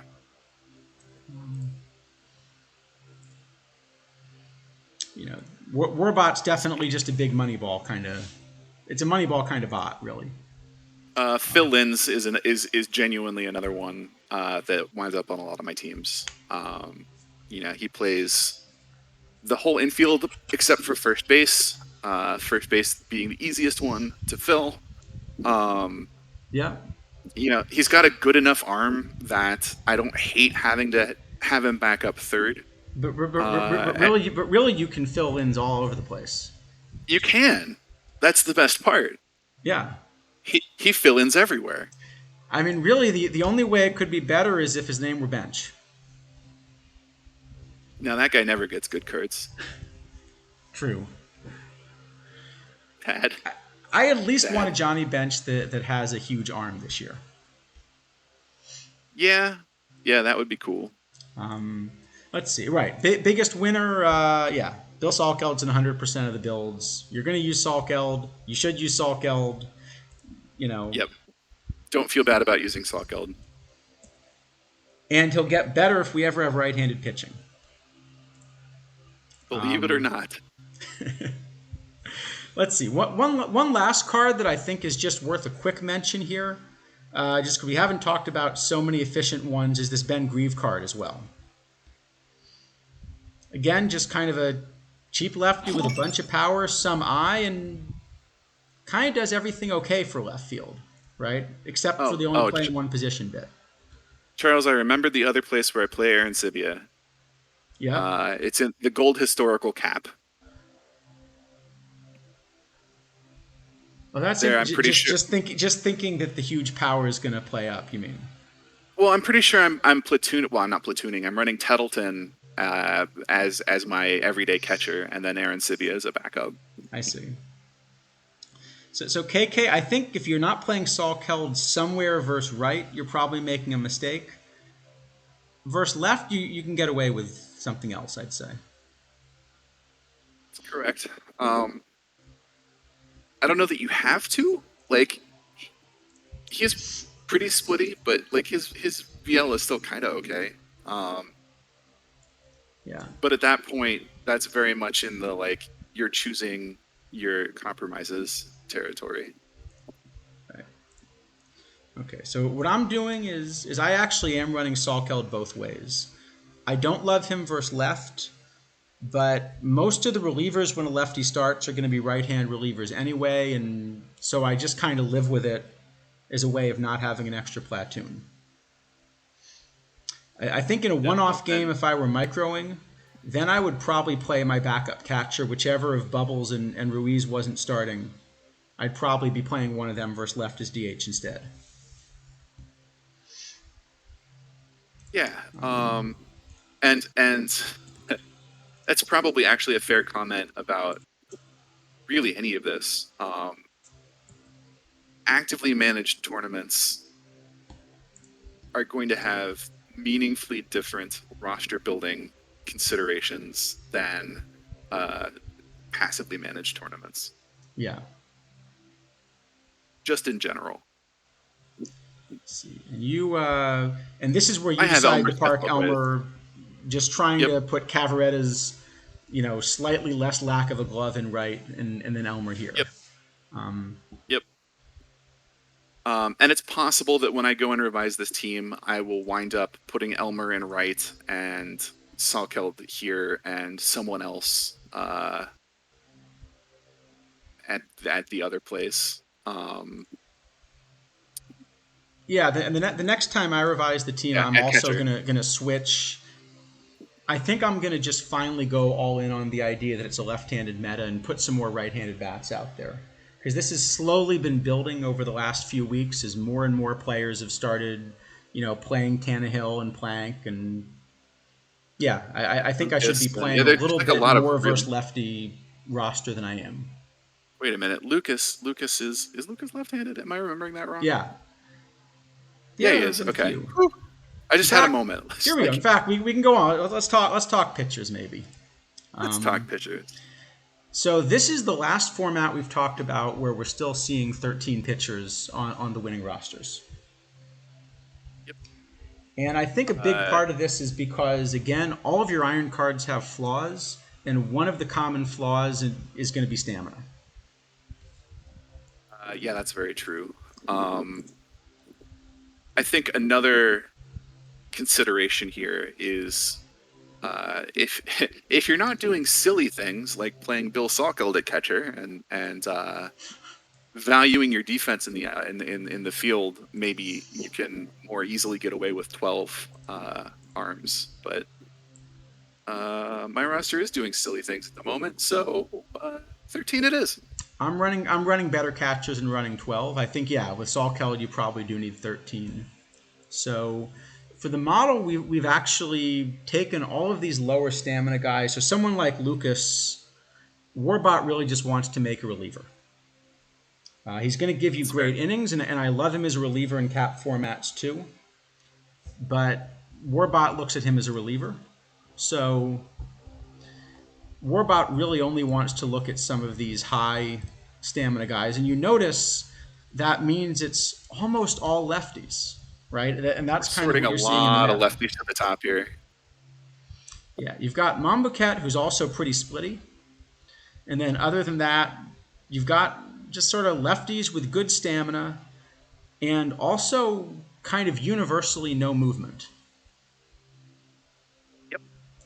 And that's really why this right-handed power plays up, and why some of these cards we talked about earlier, you know, I'm sure it looks Yeah. strange with all the other cards we've been looking at in different formats to kind of see the card that absolutely across the board is awful and useless, except it's got power and it's got eye. You know, I'm why is not that telling you card you have doing to play well? Todd Zeal, Yeah. but play So Todd why? Zeal. Yeah. Why is that doing well? It's exactly what you see here. Um, and even more so because when you start to kind of look at the players that are being used, it's not even all these high control guys. You know, Tannehill and Plank are kind of relatively new additions. But if you play them, and if you're going to play their 110 stamina, that's where I think you don't need to run 13 pitchers. So that's what Warbot says. The observed data, well, first off, again, just has a ton of lefties at the top, right? Um, as Ton of much as lefties the everywhere. yeah, as much as the best model loves these lefties, the data loves them even more because again, if you think about some of the best hitters that we've seen in the format, maybe only 37% of the batters are lefties, but most of the best ones are lefties, right? Salkeld, Elmer Smith, whatever you're doing at first base with Staub or Cavaretta or something like that, right? These are all lefties that have a fair bit of a Yeah. split, and that's why left-handed pitching is dominant, right? That's a lot of it. Yeah. Um, and you notice also a lot of it looks durable, right? So, yeah, always when you go with data, you're going to kind of be cherry picking some players where maybe it's not sustainable because the ERA is below the FIP and they have a really low BABIP or something like that. But that's not really the case with the cards you're seeing here, right? Most of them, the FIPs are also excellent. Except maybe the couple of righties in there, right? Maybe Fergie Jenkins isn't so good because as a righty, you can't get away with that shape with all the left-handed power bats we've seen, right? But if you think about the best right-handed bats in the format right now, it's cards like Jody Reed, where the things that they're awful at are hitting home runs. So you can get away with a card like Harvey Haddix, that which would be terrifying if you tried to play that card in bronze and put up against a bat like Chipper Jones, right? But here, that's an effective card. Yeah, Mr. Black, I think we're That seeing there. exactly the same thing. Yeah, Mambuket, who's also pretty splitty, just gets absolutely teed off on. Um, okay. And then I guess if you are going to look for some people that are a little bit splitty, so we can put those up. Um, so just a couple people to sort of mention that otherwise wouldn't have been that high up, but sort of do work well as sort of platoon starters somehow. This is where Valone, who there's a lot of data on, comes Yep. up. Ken Hill, and I think both of these with the high movement maybe would even be a little bit better, kind of in a bronze cap format. If you have to run them against bronze bats, than they would be actually running them in iron right now. Because I think there a lot of the movement's being wasted. I think I am running Run Below at the moment.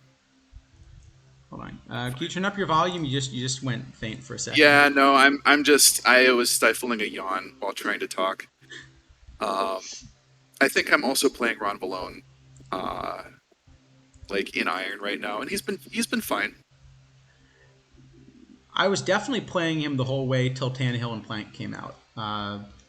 And I really like these huge stamina guys in Iron as well because it gives me the chance to run more platoons. And again, every bat in Iron is flawed. So this is something where even more so platoons are going to help you. Because often you Yep. can get cards that are Iron simply because their bad platoon split is so bad. But the good side, they're perfectly playable in Bronze. Right? Or even silver in some cases. Yeah. Yeah. So I think this is one where the more platoons you can run, the better. And I've even toyed with the idea of seeing if I could get away with running only 11 arms here, if I just run these huge stamina guys. That's braver than I am. So right now I'm running 12, but I'm running 12 with one opener.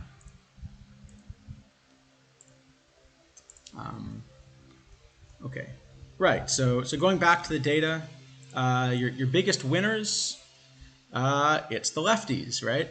And Ron Valone is up there, right? Just because he's being run a Yep. lot. But pretty much what you're seeing is the lefties that have the most innings pitched are also your winningest players. Basically, right now when you think about Iron, you're thinking about left-handed pitching as much as you can get away with, right? Yeah. So, okay, in terms of maybe some efficient cards, I think these are going to be a bit subjective, and This gets interesting. I mean, so the truth is, you're probably not going to be running low Iron starters in cap tournaments. You know, I beg to differ. really, okay, because I'll certainly run a lot of low Iron bullpen guys, but I feel like too often if you run a low Iron starter as a starter, you're almost just going to end up punting, a fifth of your So games. I have two things to say here about that. One is that in lower cap, higher ceiling tournaments, I have found over the last couple years that no winningest is number of tournaments won. And you've got I have percentage on the found left that if you want that as well. Yeah. Sorry, go ahead. yeah, I have found that you can kind of get away with having a a medium at best number 5 guy. One, because he's not going to pitch every series, and two, if a tournament is going at all well for you, he will only pitch at most once per series. So there are definitely higher cap tournaments where I have had Jesse Tannehill as my number 5. I think something similar applies. Certainly, bronze cap, you wind up playing. Well, I say that as though you have to. You very much can play a number of these better iron starters as kind of back of the rotation starters in like a bronze cap. So yeah, you could absolutely run Plank in the same I think situation. between the two, I Although would run Plank because if you're going to try to save on a starter, I I I'd would I much would rather I go would down 10 more points. well I would typically play Gary Lucas before either of them. I just happen to be looking at Tannehill here on the page, right? Yeah. And I don't know if that's because I think Gary Lucas is objectively a really good play in those situations, or if it's because Snailman just like caved my head in with Gary Lucas one time I ran into him late in a cap tournament.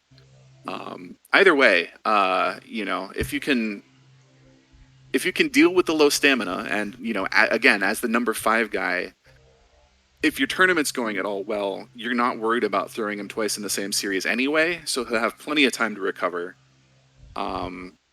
59, 50, 74 is kind of outstanding for 50 overall points.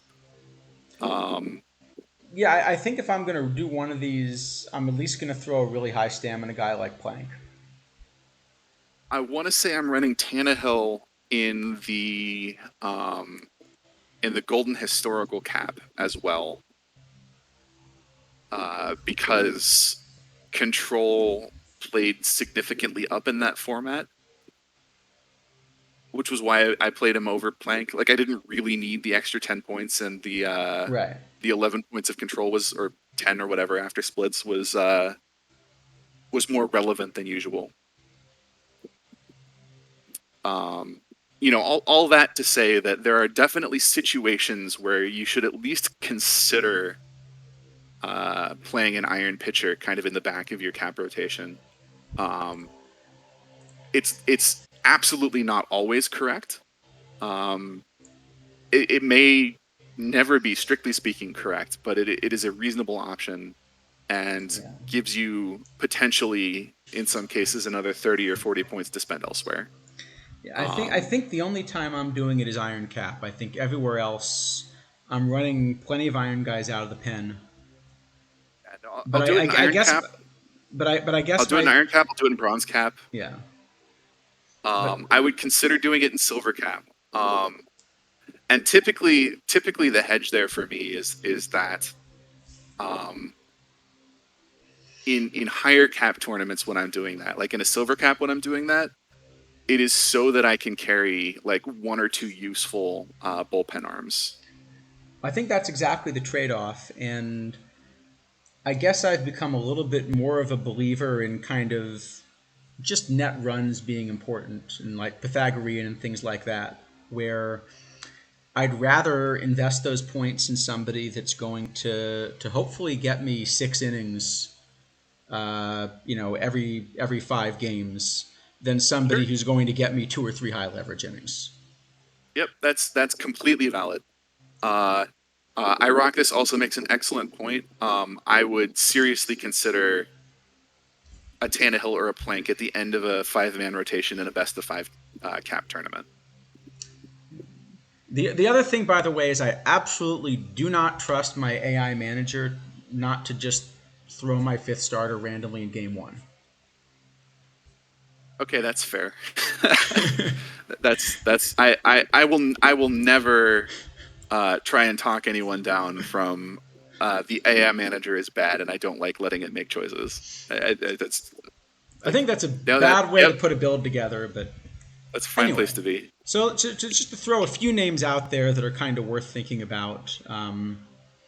Yeah, so I think we talked about some of these. I think Plank and Gary Lucas are two that just are really efficient for Yep. what we've got. And then the other three, I really don't think you're going to be thinking about as starters, despite their stamina. But These all look like guys that I play out of the bullpen. yeah, so Scrub. I think before the last set of updates, Scrub was also up there, and I'm still kind Uh, of Scrub Scrub or has the number one. Scrub has the number one optimal name for a 40 overall pitcher, and he's never leaving my cap teams. absolutely. I'm still waiting for them to release a Tony Suck, Yeah. who I think would be great. I mean, he's basically like the really cheap, you know. He's a decent candidate for the worst center fielder, worst shortstop, and worst catcher in 19th century baseball. So if there's going to be another, like pull the LE get to pick some cards thing this year, I'm gonna go hard on it and I'm gonna request Tony Suck. Yeah, I think it would be a lot of fun. I pledge this to you, Charles. I will do this if they give me the option. Um, so yeah, Scrubs up there. Woods, I think, is another of these 40 overall. We're gonna call the campaign "Whale for Suck," and it's gonna be great. I like it. Yeah. Yeah, Lucas. So I run Lucas in a lot of my cap tourney builds, but always out of the pen. I'm Yeah, still scared to run that as a starter. I don't see him as a starter at all with that stamina anyway, I think. But his pitch profile also converts really well to be run out of the pen and have enough stamina that you can run him a few more innings, per series than some of the alternatives. have we had an Unsung Heroes content drop yet? Is that what you're asking, I rock this? Because we have not. There's a weekly tournament option though. Yeah, the tournament option came in with the second cycle, but we have not had the whatever content drop we're going to get for it yet.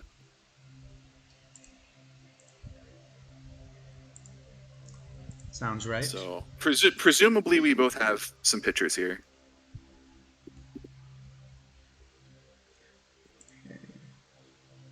Um, yeah, so I think that Fred, that's it. That's a good question.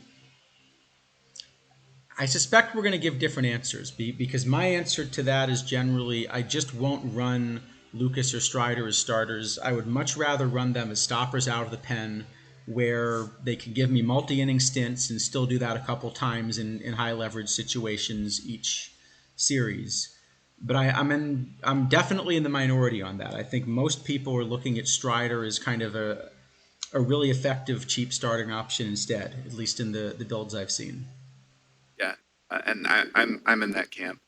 In part because what the AI manager does with pitchers labeled as stoppers terrifies me on occasion. Um, like the AI manager will make some really strange choices as far as like platoon matchups go versus being a stopper as opposed to a middle reliever. Um, anyway, my advice there would be that it doesn't really matter as long as most of your starting rotation has stamina. So, like I tend to run pitch counts on my starting pitchers in non-cap tournaments, right? Someone like Jesse Tannehill, I might cap at like 100, and someone like Gary Lucas, I will cap at 80, and it works out fine, right? Like just understand that you're going to get 15 to 20 fewer pitches out of one of your starters and plan accordingly. Yeah, yeah, I could see that. I would certainly not uh, like three short stamina pitchers is too much. Um, and I'd have a hard time convincing myself of two unless they were both excellent. Whereas my view on pitch counts in most builds is like I'm happy for Dusty Baker to be my manager. Fair enough. You know, uh, I will say the AI manager's understanding of avoid high leverage seems to be only high leverage, as best I can tell. So there are Oh, definitely some so issues there. so I rock this. I've thought a little bit about why this seems to work out better over the long haul, and why different people have told me to kind of pitch count accordingly. And I think the answer there is that um, pitch counts based on stamina are probably as bad as you thought, as far as like just being able to recover for your next start 5 days later. Um, but pitchers will tend to labor harder the third time and then maybe even the fourth time through a lineup. So setting Tannehill's at 100 is mostly a hedge against uh, letting him get too like I don't want him to face a lineup for the fourth time unless he's like really cruising, right? Um, so that's more a play there rather than like you could probably throw Tannehill 135 pitches and he'd be fine in 5 days. It's just that the last 35 pitches aren't going to be as good.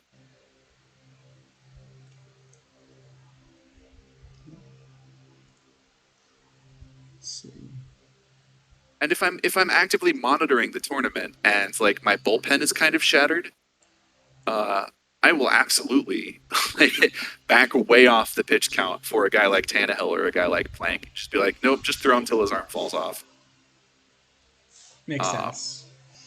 but Um, given the option, I would prefer him to throw in the neighborhood of 100 pitches.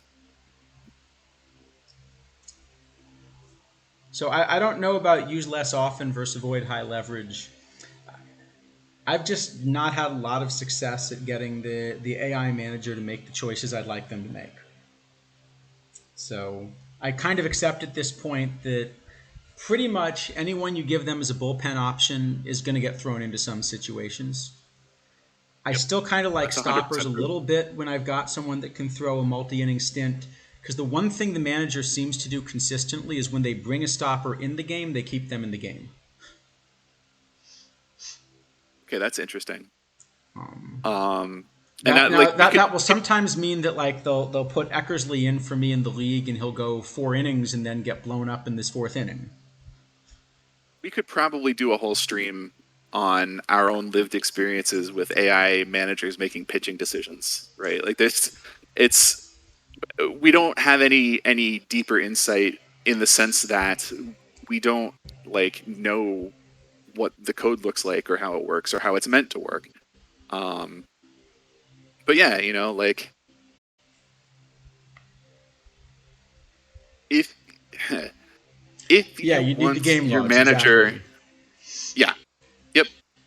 If you want your manager to actually pull someone kind of close to the time where you're tearing your hair out watching the highlights, you need to have someone set as a stopper. The Well, AI do everything I wanted it to do on Sunday. God, no, it did not. Oh man. yeah, I think Um, my experience is, in the one of those World Series I was in too was basically I think OOTP is a wonderful sim as long as you're looking at it in aggregate. yeah, And if you actually watch individual games that you care about as a fan, it can be a little more frustrating. yeah. So if we want a 3 minute sidebar on like my experiences with that, uh, the first thing I would recommend if any of you find yourself in that situation, and you may, if I got there, you can certainly get there. Um, don't watch the stream.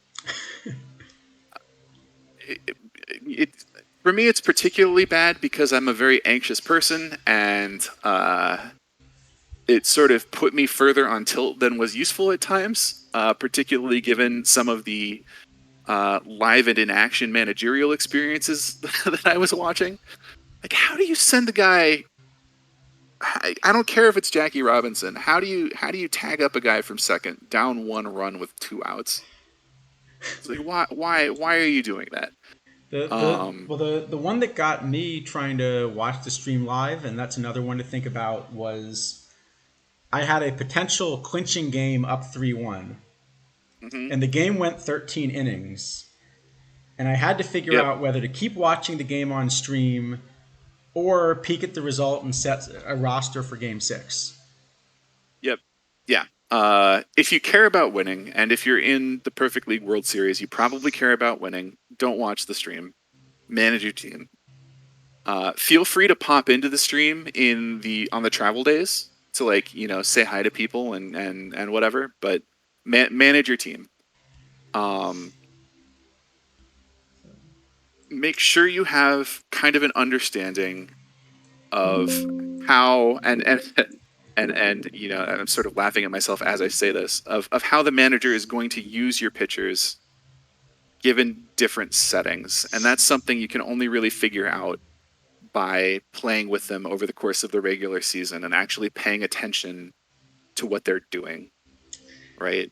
No, but they'll do Um, things that won't even be in the regular season. I mean, mine, oh no, I mean they certainly you will, know, but mine but were the first 2 innings the entire season that my manager thought Yogi Berra was a right fielder.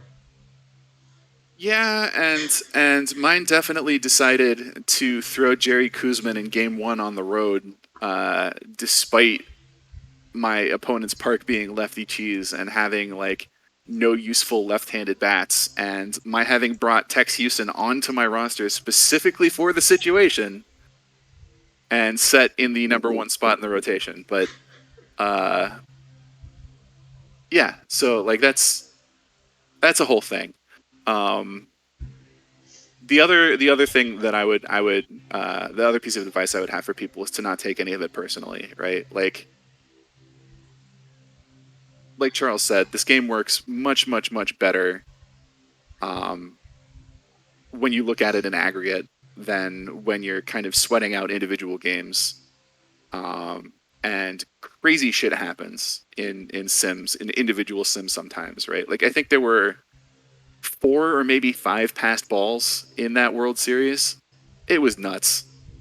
Um, Things are going to happen. Make choices, and be comfortable with the choices that you make, and then the results are going to be what they are, right? Yeah, I think I look at this like I looked at playing poker or something. You want to try to figure out how to make really good choices. You hope that if you make good choices, it's going to work out in the long run. It's never going to work out in the short run. Yeah. So, So I've actually vented about how a given few hours stretch has gone in league play to kidneys enough times that he's banned me from looking at my team regularly. Obviously I'm an adult and I can make my own decisions, but it's probably correct for me to not be trying to micromanage my team like that because yeah, I'm very sensitive to like I have made the right choices for 5 games in a row and we have lost all 5 games. yep. Speaking of right choices, right? Pitchers. We were going to. What are we running? Let me see. So here's what I'm Yeah, and running. and Sorry, go and ahead. sidebar, thank you for indulging me. Yeah, you're running good pitchers. Yeah, when I kind of go to mark up the chapters later, I'm going to have to figure out, how to mark this up. Is this all starting pitcher? Or, That's always a mess, right? It's just like kind of no if matter how people you look haven't at seen pitching in this these yet, by the tournaments. way, maybe someone can even put the link in the chat. We've got a playlist on YouTube because they disappear from here after 14 days. So, Although, if we keep doing this and it keeps being well received, maybe we can go for affiliate. At which point, I think they stick around longer. we can find out. Yeah. Thanks, Obelisk. I think that's the one. Yeah. Yeah, it should also be in the about at the bottom. Anyway, I'm running this, and even here, just because I kind of want to keep those lefties out of the lineup, and Monbouquet's so splitty, I don't do this a lot, but I am actually running an opener for him just to try to get him, facing a few more righties because he is so Yeah, splitty. and that's a very reasonable thing to do. The others I'm just Oh straight yeah, starting. yep. Uh, Uh, and my then, my my pitching is a mess. but you're kind of doing the same sort of thing, except you really went even harder on the lefty rotation, righty bullpen thing, I guess. Yeah, and also we are opening for everybody because that's what I was told to do. Is the short answer. I don't know how necessary that is. Uh, no, kidneys. Actually, this was. I was told by the kind person that gave me this roster to do this. And I know I've complained about the roster a few times, but I'm like deeply grateful that that this friend of mine was kind enough to pass it along to me when I did not have enough time to build one for myself. So please don't take any of this as uh, me being unhappy with that person because that's just not true at all. Uh, they're just things that I would not have done, and that's Charles and I build teams differently. I build teams differently to kidneys. We all build Yeah. teams differently. So um, if I were making changes here, and this is sort of a theme, but uh, I think that's the thing that I can talk about rather than like why these are the way that they are. I probably would not be pitching Johnny Lush and Joe Sullivan. I don't love super low control pitchers. Like I'd rather be throwing Max Fried than Johnny Yeah. Lush, for example. I guess if you're going to do it though, this is the kind of meta where you could. Sure, yeah, And that's what the numbers show, right? The numbers are kind of showing that actually they're not so different from the other starters we're talking about. Yep, Um, no, 100% true. And again, I don't think they're necessarily bad choices. They're just not what I would prefer. yeah, that's fair. And Lucas, of course, has this much better ERA and FIP in the data, but I think that's because he is being run as a reliever as well. Yeah, that's probably part of it. So Um, Most pitchers will have better numbers out of the pen. yeah, and especially here because that I stuff boost is going to matter the most, right? You kind of go down to Yeah, just using their best pitches. I was gonna say Lucas probably gets a modest stuff boost from starting. Well, I he is a starter, so moving to the pen, he would have a boost. I don't know how this works. Yeah, so Lucas basically Yes, the way you look at it, yeah, so Lucas has three pitches, a 53 fastball, a 62 sinker, and a 68 slider. So yep, when you put those together, he's getting a 59 rating for stuff right now. But if he's only going to use the 62 sinker and 68 slider, then that's there going we to go go. up a fair bit. So you get that edge as well. Um, all right, and speaking of the Relief pen, pitching. yeah, finally let's talk a few relievers. So again, Mine are all right-handed. yeah. Let's see. Surprise. So first off, Warbot. As I mentioned, Warbot is taking a few of these starters and trying to convert them, just sort of the lower stamina ones, right? So Lucas in particular, Warbot just sees as a multi-inning reliever rather than wanting to make him a starter. Schreiber somehow has 32 stamina, so you can start Schreiber if you want to. Um, Yeah, shouldn't, but you can. Yeah, that card really shouldn't be 52 overall, right? That's a card that definitely plays up. But the incredible thing is, I think Schreiber is the only card that is this splitty that I've seen that even the AI manager manages to get excellent results out of. Yeah, wasn't he one of the pitchers that was affected by the stuff nonsense? Maybe, yeah. I'm trying to. Call it the Royce effect. No, it looks. Call it the No, I mean Royce effect. it's all fixed now, but Yeah. uh, where yeah, the Royce effect, where stuff was being reported incorrectly. Yeah, no, I was just trying to double check the current database and make sure that the numbers we have here are the correct ones, but they look like they are.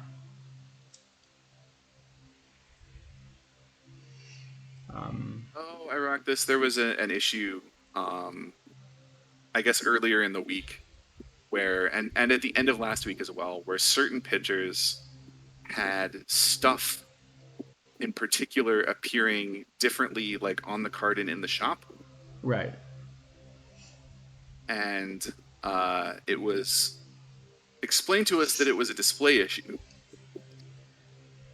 And then they like really hosed stuff for some number of hours, which is why Sims were delayed by 4 hours Monday morning. But everything's fine now, and Alex gave an explanation that was good enough that I don't feel like I need to go invest in tinfoil. So So yeah, so Mr. Black sort of saying that Schreiber really needs to be a VR specialist, and I could see that too. I think that's a good way to use him. Those numbers versus lefties, as much as they're not great, they're at least on the edge of playable. So if you start him against righties, maybe you can get away with it. But I agree, what he really is a righty specialist. I mean, I would treat Schreiber the same way I treat Bullet Joe Rogan in Perfect Team. And I say that because I'm not starting Bullet Joe Rogan, right? Um, I think I have him as a specialist and emergency starting pitcher, maybe. It's either that or specialist in long relief. So, what I'm saying basically is that Mr. Black was right, and you should listen to that guy.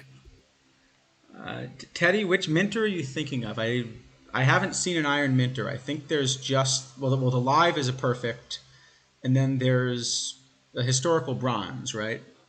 Is there an iron that I'm not thinking of?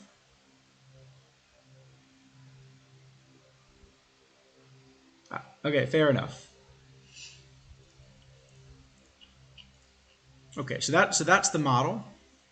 Okay, and then here's what we get out of the data. So again, a bunch of converted starters here really seem to dominate, and Oh, that Zach lefties are still Jackson. good. Oh dear. Oh And that dear that me. Zach Whew. Jackson card is one that I think we've got to talk about. Oh. Oh, that card is spicy. We've got to talk about it because that's one of these cards that, first off, you look at with the model and I sort of have no idea what to do with it because it's so far outside of the range of, kind of everything else, Can we right? call that card Baby Batanzas? Yeah. And it doesn't even have a split, right? Or it's a slight reverse split, Yeah. that live Zach Jackson. Yeah, that card honestly is kind of like exactly the card I want to be throwing out of the pen into the big left-handed bats in the format. Yeah, and that's Right? actually.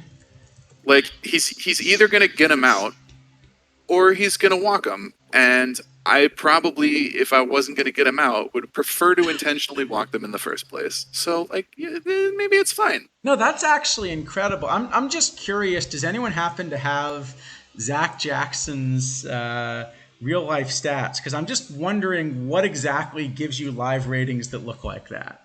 So Let's look it up. I mean, we can guess, right? So it's got to be, okay, like Zach no Jackson homers is in a however many bullpen innings, like so he's a rookie this one and a year. half K per 1.5 K per inning or something, and then just a ton of walks. He's got 12 and a half strikeouts per nine, 7 walks per nine, which in real life is a whole lot. 7 walks per nine in real Major League Baseball. Yep. With all the free swingers. Okay. Uh-huh. And he's still rocking a 2.95 ERA. With a 2.7 FIP, so that's not even like more than you would expect. That's incredible.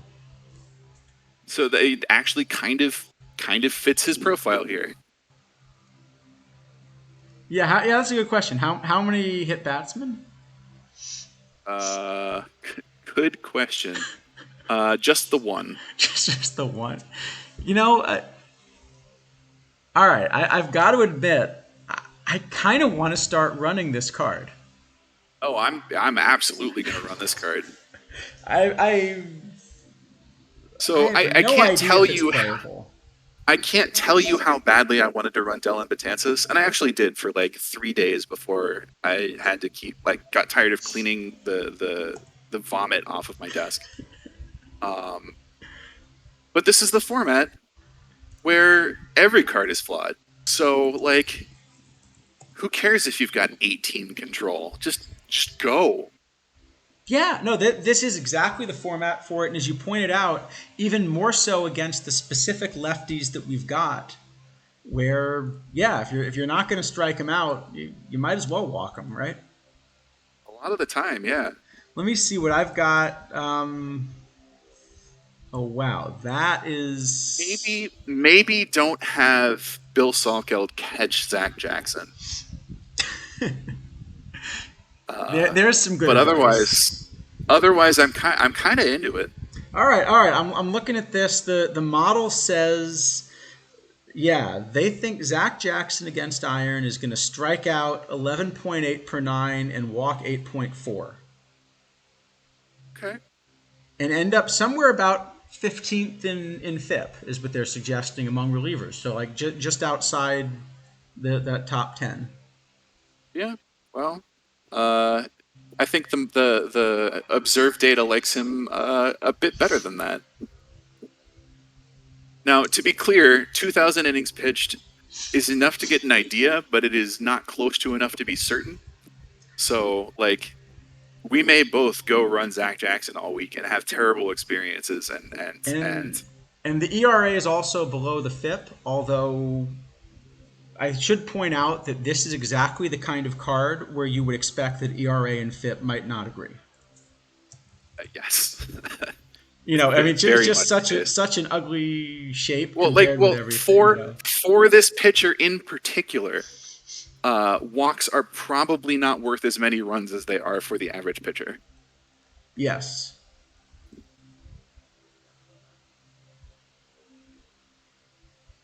Yeah. God, that's fascinating. Oh, and the other thing is he's got a 67 hold runners, which is really good for a righty. For a right-handed, yeah, that's great. Yeah. So he may walk him, but he's going to pick some of them off too. I am so excited to run iron now. I definitely. All right. I'm running Zach Jackson. No question. I'm running 8 Zach Jacksons if I'm allowed. Let's see. All right, and then a couple other splitty guys that we can just highlight. Yeah, 86 fastball, 101 curveball, 44 changeup. That's if he throws 95. Yep. and learned how to pitch from Rick Ankiel. Like, what more do you want? Let's see. This Kelly Wunsch versus left, by the way. Now that right there is your Salkeld stopper. Yeah, if you're carrying a pitcher specifically for that guy, then yes. I would have a very difficult time talking myself into running that card in the 3-batter minimum world we live in these days. I'd strongly consider running him, especially if he's kind of coming in after Monbouquet or something like that.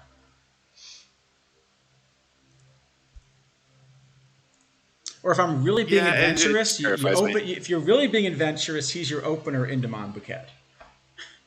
Whew. Yeah, no kidding.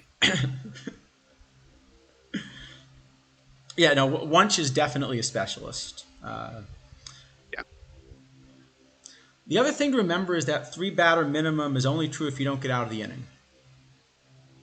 Yeah, that's true. So there's a little bit of a risk reward thing to bring in your specialist with a couple outs. Again, I don't think there's any way to instruct your manager to only put him in the game with 2 outs. No, I wish there. Right. Okay.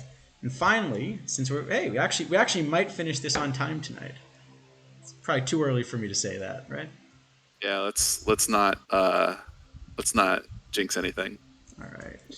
We just want to highlight a few of the real end of the bench cap options, that you're going to end up looking at, because I think that's mostly where we're looking at cheap relievers. Other than that, as we've been seeing, it's a bunch of converted starters, right? Right. Yep. So those are probably the big ones. There are a couple others we could throw up there, right? Like, if you, so for example, it's not crazy to, put Schreiber or someone on this list. I think you actually are going to see him in a lot of cap builds. I think you'd see Lucas or Plank in a lot of cap builds. Maybe out of the pen. Actually, I'll throw both of them out of the pen. I think who you're going to start to see in my cap build? Zach Jackson. Huh.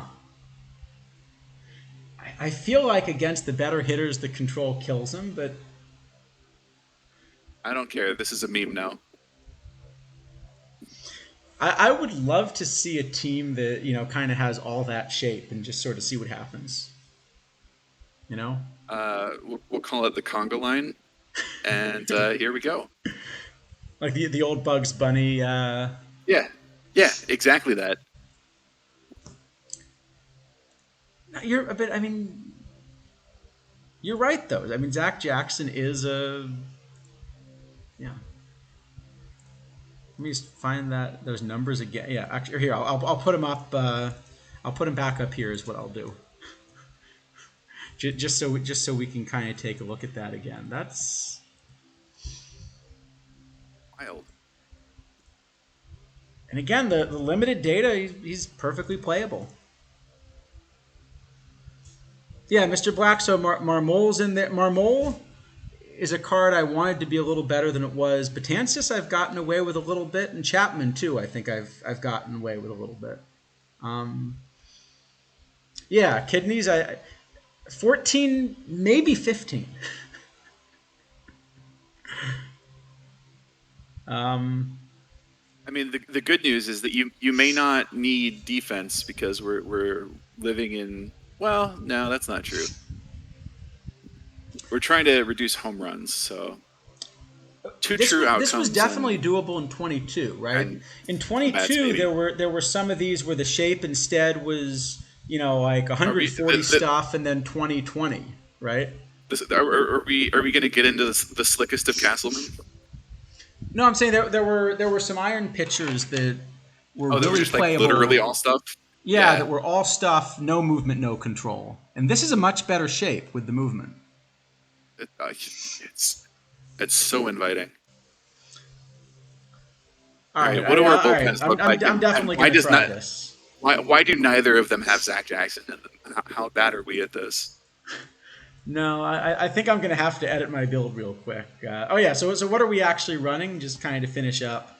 So here's what I've been running, which is hold on, that's not what I'm running. Here's most of what I've been running, and actually, you know what? I'm throwing in Zach Jackson. That's now my last guy out of the pen. Fair, reasonable. I don't know if it's reasonable, but darn it, we're going to find out. Holderman's a card we didn't talk about a lot, but that's also one that I think plays up a little bit. And you could see even in some cap builds. Yep. Sure. If you don't quite want to be we're a very Splitty Schreiber. We're very definitely in like random live pitcher territory here. The other thing that you'll notice I've done with the pen, a lot of people are running 13 pitchers here. You'll notice all these guys I'm running out of the pen are really on the high end of stamina for relievers. And the converged starters, of course, have some stamina, but even the ones that are relievers are kind of on the high end. And so is Zach Jackson. So he fits really well. And then you've still gone with the all-righty bullpen, right? Well, if you're gonna have all lefty starters, probably have some righties in the pen. I would probably, again, were I building this myself today, I would probably drop one or maybe two of these for a couple lefties in the pen. Because I really don't think you want to get into a spot where, like you've had to pull your starter for whatever reason, and now you have to deal with like, three enormous left-handed bats in a row that are on every team. So not having any further option there is kind of foolish, but still something in this kind of general area. So the live Austin Adams that someone was mentioning, that's actually one of these high-low cards that we talked about. So, but I think I prefer Zach Jackson. I mean, if nothing else, the game should be fun. Zach Jackson is going to be a fun card. Zach Jackson is now my favorite player. And it's unbelievable that he wasn't in the All-Star game.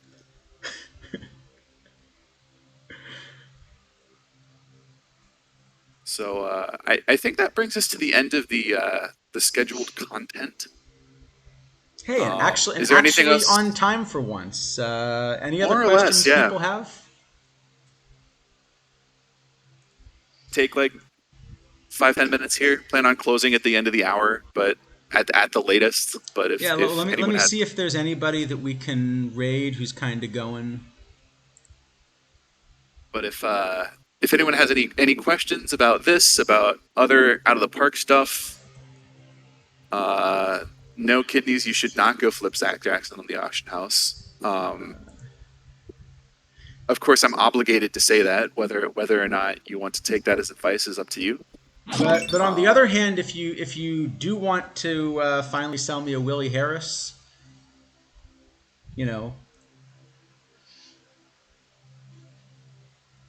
Yeah, if you have any questions about this or maybe other formats that we've covered in the past that have had some updates or formats of your choice. so TBD has a Discord. It's kind of a it's kind of a separate community, so it's not a Discord specifically for this stream. The stream does not have a Discord. That's something that we'll have to do some thinking about how we want to handle that, if we want to handle that. Here, I can put up sort of center field again, You since you were show the asking me. iron right and left, like just full lineup. I don't know Um, that there's a slide with that, but no, but we can kind of just click through everything real quick and just flash it up again. There's also going to be a video available. So Twitch has a video available for 14 days, and then there's, afterwards we put them up on YouTube, and so you can get those there permanently.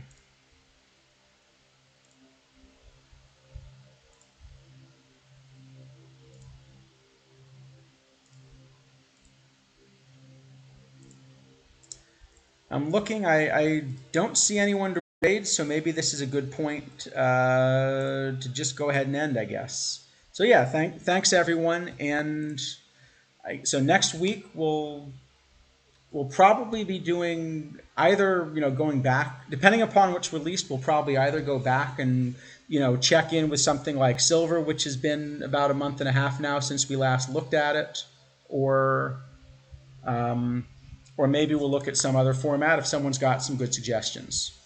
So thanks, and good luck with what's going to be the most format in the game, and I want to see some Zach Jackson data. and I'm certainly going to come away from this with some renewed enthusiasm for the format. I haven't played a lot of Iron this year, and now I'd really like to. So, because last year Iron was not great, um, so it does my heart good to see as much potential here as there is. Um, real quick, shout out. I know. Oh, here you go. Oh, General Joe says he's been playing Zach Jackson. He's either amazing or awful, and that sounds exactly what he should be. Actually, yeah, that's what it reminds me of. It's the Jabba Chamberlain from last the year, gold Java. except with less Yeah, okay. control. Or silver, Here, the 79 you want Java. you want Yeah. yeah. You want center field again? Yeah. It's the silver Jabba with less control. I mean, a Yeah, lot less that's control. sure, but as an iron, so maybe I don't hate that as much. Yeah, Um, like we said at the top, everyone in Iron's got flaws. yeah. So there may be nobody to rate at the moment, but I do want to give a big shout out to the Monday night crew. I don't know, it's not just Durden, right? Like Christophorus is there, Yeah. Aster is there as well. But that is at twitch.tv/follow Durden, and they have done a lot of really excellent stuff where we're kind of hitting um, like individual players and what the meta looks like and suggestions from that direction. They've taken more of a and I assume are going to continue to take more of a like a theory approach to it. It's a fantastic stream. If you enjoy this, you'll enjoy the heck out of that as well. And also, they get their shit done. And I just swore on Twitch for the first time. How embarrassing! So close. They'll finish it. We can fix it in post, right? Their stream runs like they're great, and I think it works really well, kind of combined with the sort of stuff that we do. So yeah, they've got a running time of about 90 minutes and actually stick to it, and I gotta praise them for that because I have no idea how to make that happen. No, we always plan it for. E6 TBD rivalry maybe, but hopefully a friendly rivalry because I respect the heck out of those guys. Yeah, me too. Um, all right. Well, I think that's a good place to wrap it up. Thanks again. It's great. We got like over 80 viewers at one point, which is incredible. So Thanks for yeah, hanging out. thanks for everyone that hung out with us. And feel free to reach out on Discord or just like drop us a line in the main Discord if you have requests. Right, we're always looking for interesting formats, and you know everybody likes different stuff. So if we haven't shown you what you want yet, maybe suggest something. Yeah, we'll see what we can do. And that would be a fun. We should do some kind of TBD and E6 challenge at some point pretty soon. So Yeah, we'll get someone to count us into like an Iron Best of 7 and have at it. Did we ever touch on the low iron brunch? We did not. so We did not. That's an interesting format because you get to play all of the good cards from from Iron. Yeah, not quite all of them, but so enough. Yeah, and shout out to Kidneys because Kidneys is cool and lonely. all right. Sounds good. All right, we'll see everyone next week. All right, thanks a lot. Bye forever.